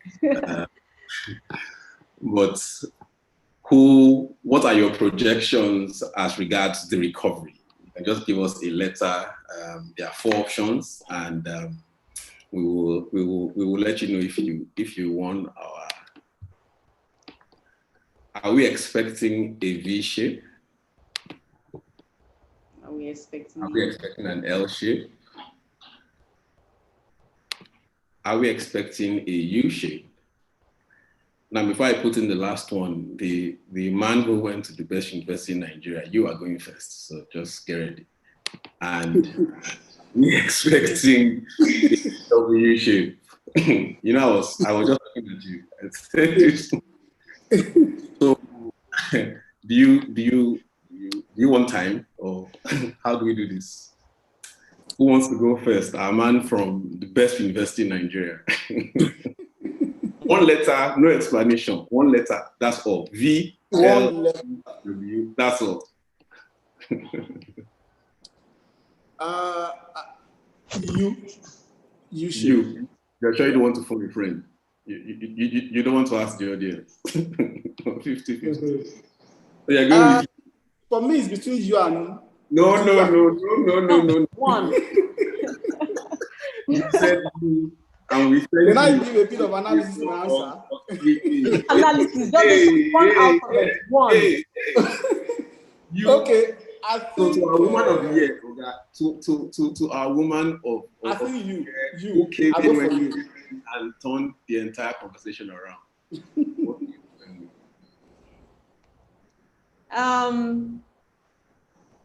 I want to be very optimistic. So I'll go for V. You know what they say about the power of the word, of what comes out of your mouth? The way Mr. Ali is staring at this thing, I'm not sure. Please don't say L. What say you? Please don't say L. I know there's L in your name. You have answered now. No. We can't do it. No. We don't pray for L. He's looking carefully. He wants to phone a friend. Can you ask the audience? No, he's looking at the crystal ball. Okay. Wait, am I up? Yes, you're up. Yes. You're not for the last 10 seconds, my friend. No. You are so up. I'll go for a V. You will and go just my simple reason. I think it's good. We should be bullish about Nigeria. Yes. Warren Buffett talked about being bullish about the US. I think we should be bullish about the country. So I'll take a V. I absolutely agree. Now, since my company made these charts, I cannot say the answer. I can neither confirm nor deny that I have any idea as to what's going on. Can I choose another answer now? No. I would like to say. Except you are going to agree with myself and Ali. A B. You just phoned a friend. Yes. Okay. My friends are should V. And so with that, we'd like to thank each and every one of us for attending, for all our viewers, for Thinkmint putting this together, Senator Ashafa for coming through, Business Day newspapers. Over to you, our dear moderator. Thank you very much. Thank you so very much, Ayo. I didn't expect anything less, but if you were to ask me in terms of the projection, I would take Q-shape. Q-shape obviously is not among the options that we have, but Q, just like Mukhtar said, I looked into the, this one is no longer even projection board. My own board sees everything up. Regardless of what it is, we know, just like Adeshope had mentioned, the real estate industry is the second employer of labor. That I have to further clarify. But what it tells you is the fact that just as agriculture has sustained the economy even within this very trying period, we also know that the telecoms and the e-payment sectors themselves definitely help to see exactly how, liquidity in terms of in and outflow of funds still going around the circular economy has helped to hold the economy as it is. However, the real estate industry is very key, and I'm glad that Uso mentioned something very, very key, which I think you industry players must take to heart and see exactly how you can push that further. The two words that comes to me is inward and homegrown solutions, because what this has defined by the COVID-19 pandemic. And so it's important for us to have exactly with what Ayo is doing at Northcourt in terms of properties with real-time value to meet the need for more agile and flexible offices, recognizing the changing demands in the Nigerian property market. And the nominees for this category are: 1, Purple, developers of Maryland Mall and Purple Lekki, amongst others. I have ITB, developers of number 1, Lagos.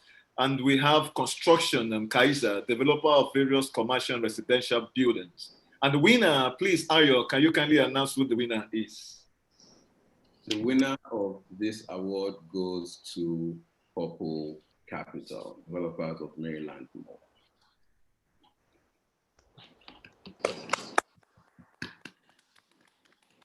All right, Purple Award is here. I just noticed that it is Purple written here. So please, can the owners of this award please stand up and come and collect the awards? Oh, I forgot, we're doing this virtually. That's the case, Matthew. Congratulations, Purple. And finally, we have 2 other aspects of the category, which is the standout projects of the year. And this is a special recognition category award for 2018 to 2020 ongoing projects that accommodate both retail, commercial, residential in a mixed-use development structure located in a sleek prime location. And to help me announce these 2 celebrated projects in this category, I would like to call on Mr. Mohammed Azaria. Is Mr. Mohammed still on? Oh, I see. Good day. I see. All the way from Dubai. So please, I would like you to announce the winners of this particular celebration, as the case might be, in terms of some standout projects of the year. Yeah, that's great. So look, delighted to be presenting this award to 2 fantastic developers in Nigeria. The first is to Mr. Ayadinki Adesopi, the CEO and Group Managing Director of Palton Morgan Holdings, for the Oceania development. And the second recognition and award goes to Mr. Emmanuel Odemayayo, Managing Director and Chief Executive of Deluxe Residences, for their development of the Pacific Lagos. So I think they should both get a very loud round of applause.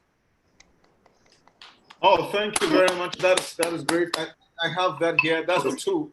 I have that here. I'm wondering whether Thinkmint has to do an award for me, because I can't be pushing awards all across like this.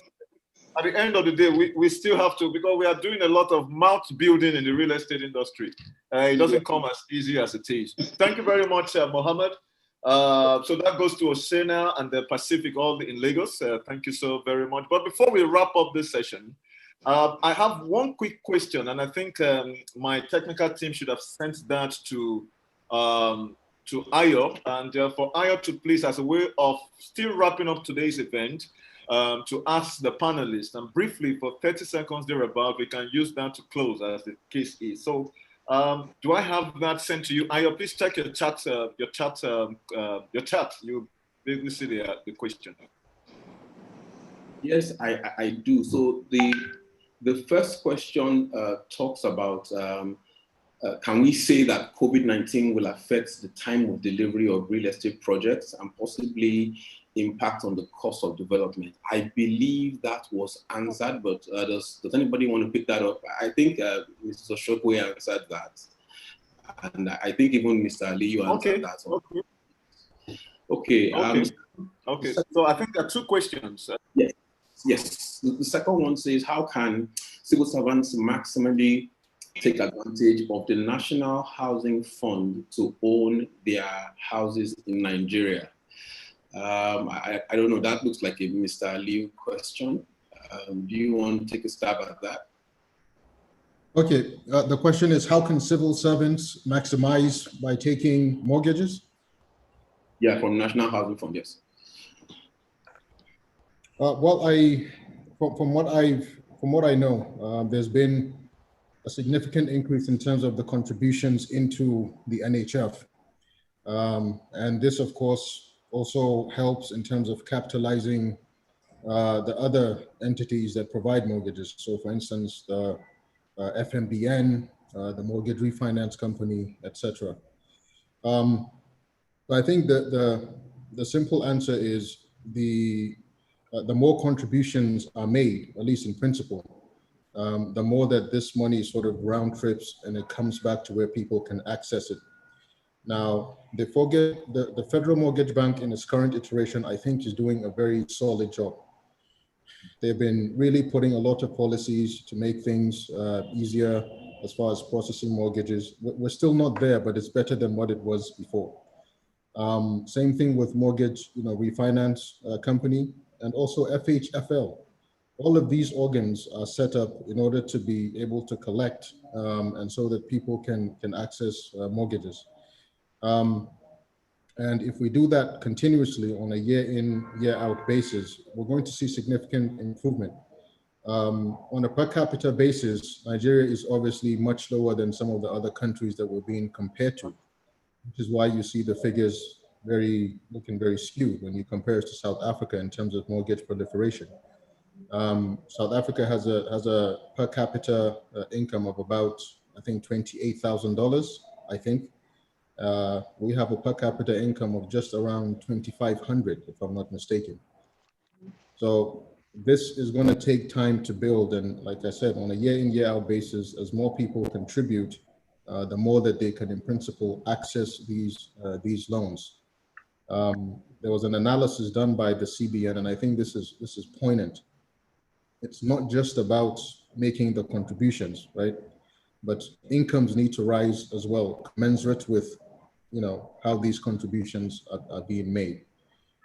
Because the average person cannot even afford a loan of around 0.5 million naira, even at single digits. This is based on a study that was done by the CBN. Contributions have been growing, and for people to actually be able to access it. It'd be good to know what the maximum is that you can access and how easy it is to access. The ease of accessibility. Because there are people who can afford. I think you have a maximum of about 15 million. I think. There was 15 million. I think. Yeah. 15 million, and there's quite a high percentage of people who can afford to pay that. But the issue is the accessibility of those funds.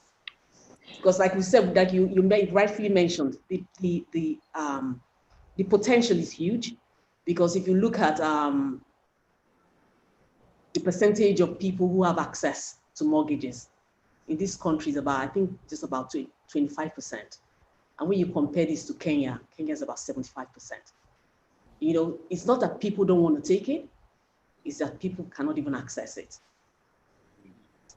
Because I have quite a number, like in where I work, it's compulsory, everybody pays into NHF. They've been doing that for the last, some people, 15, 18 years. But accessing it that's where the issue is. Accessibility problem, yes. Yeah. And some people pay it and they don't even know what it's all about.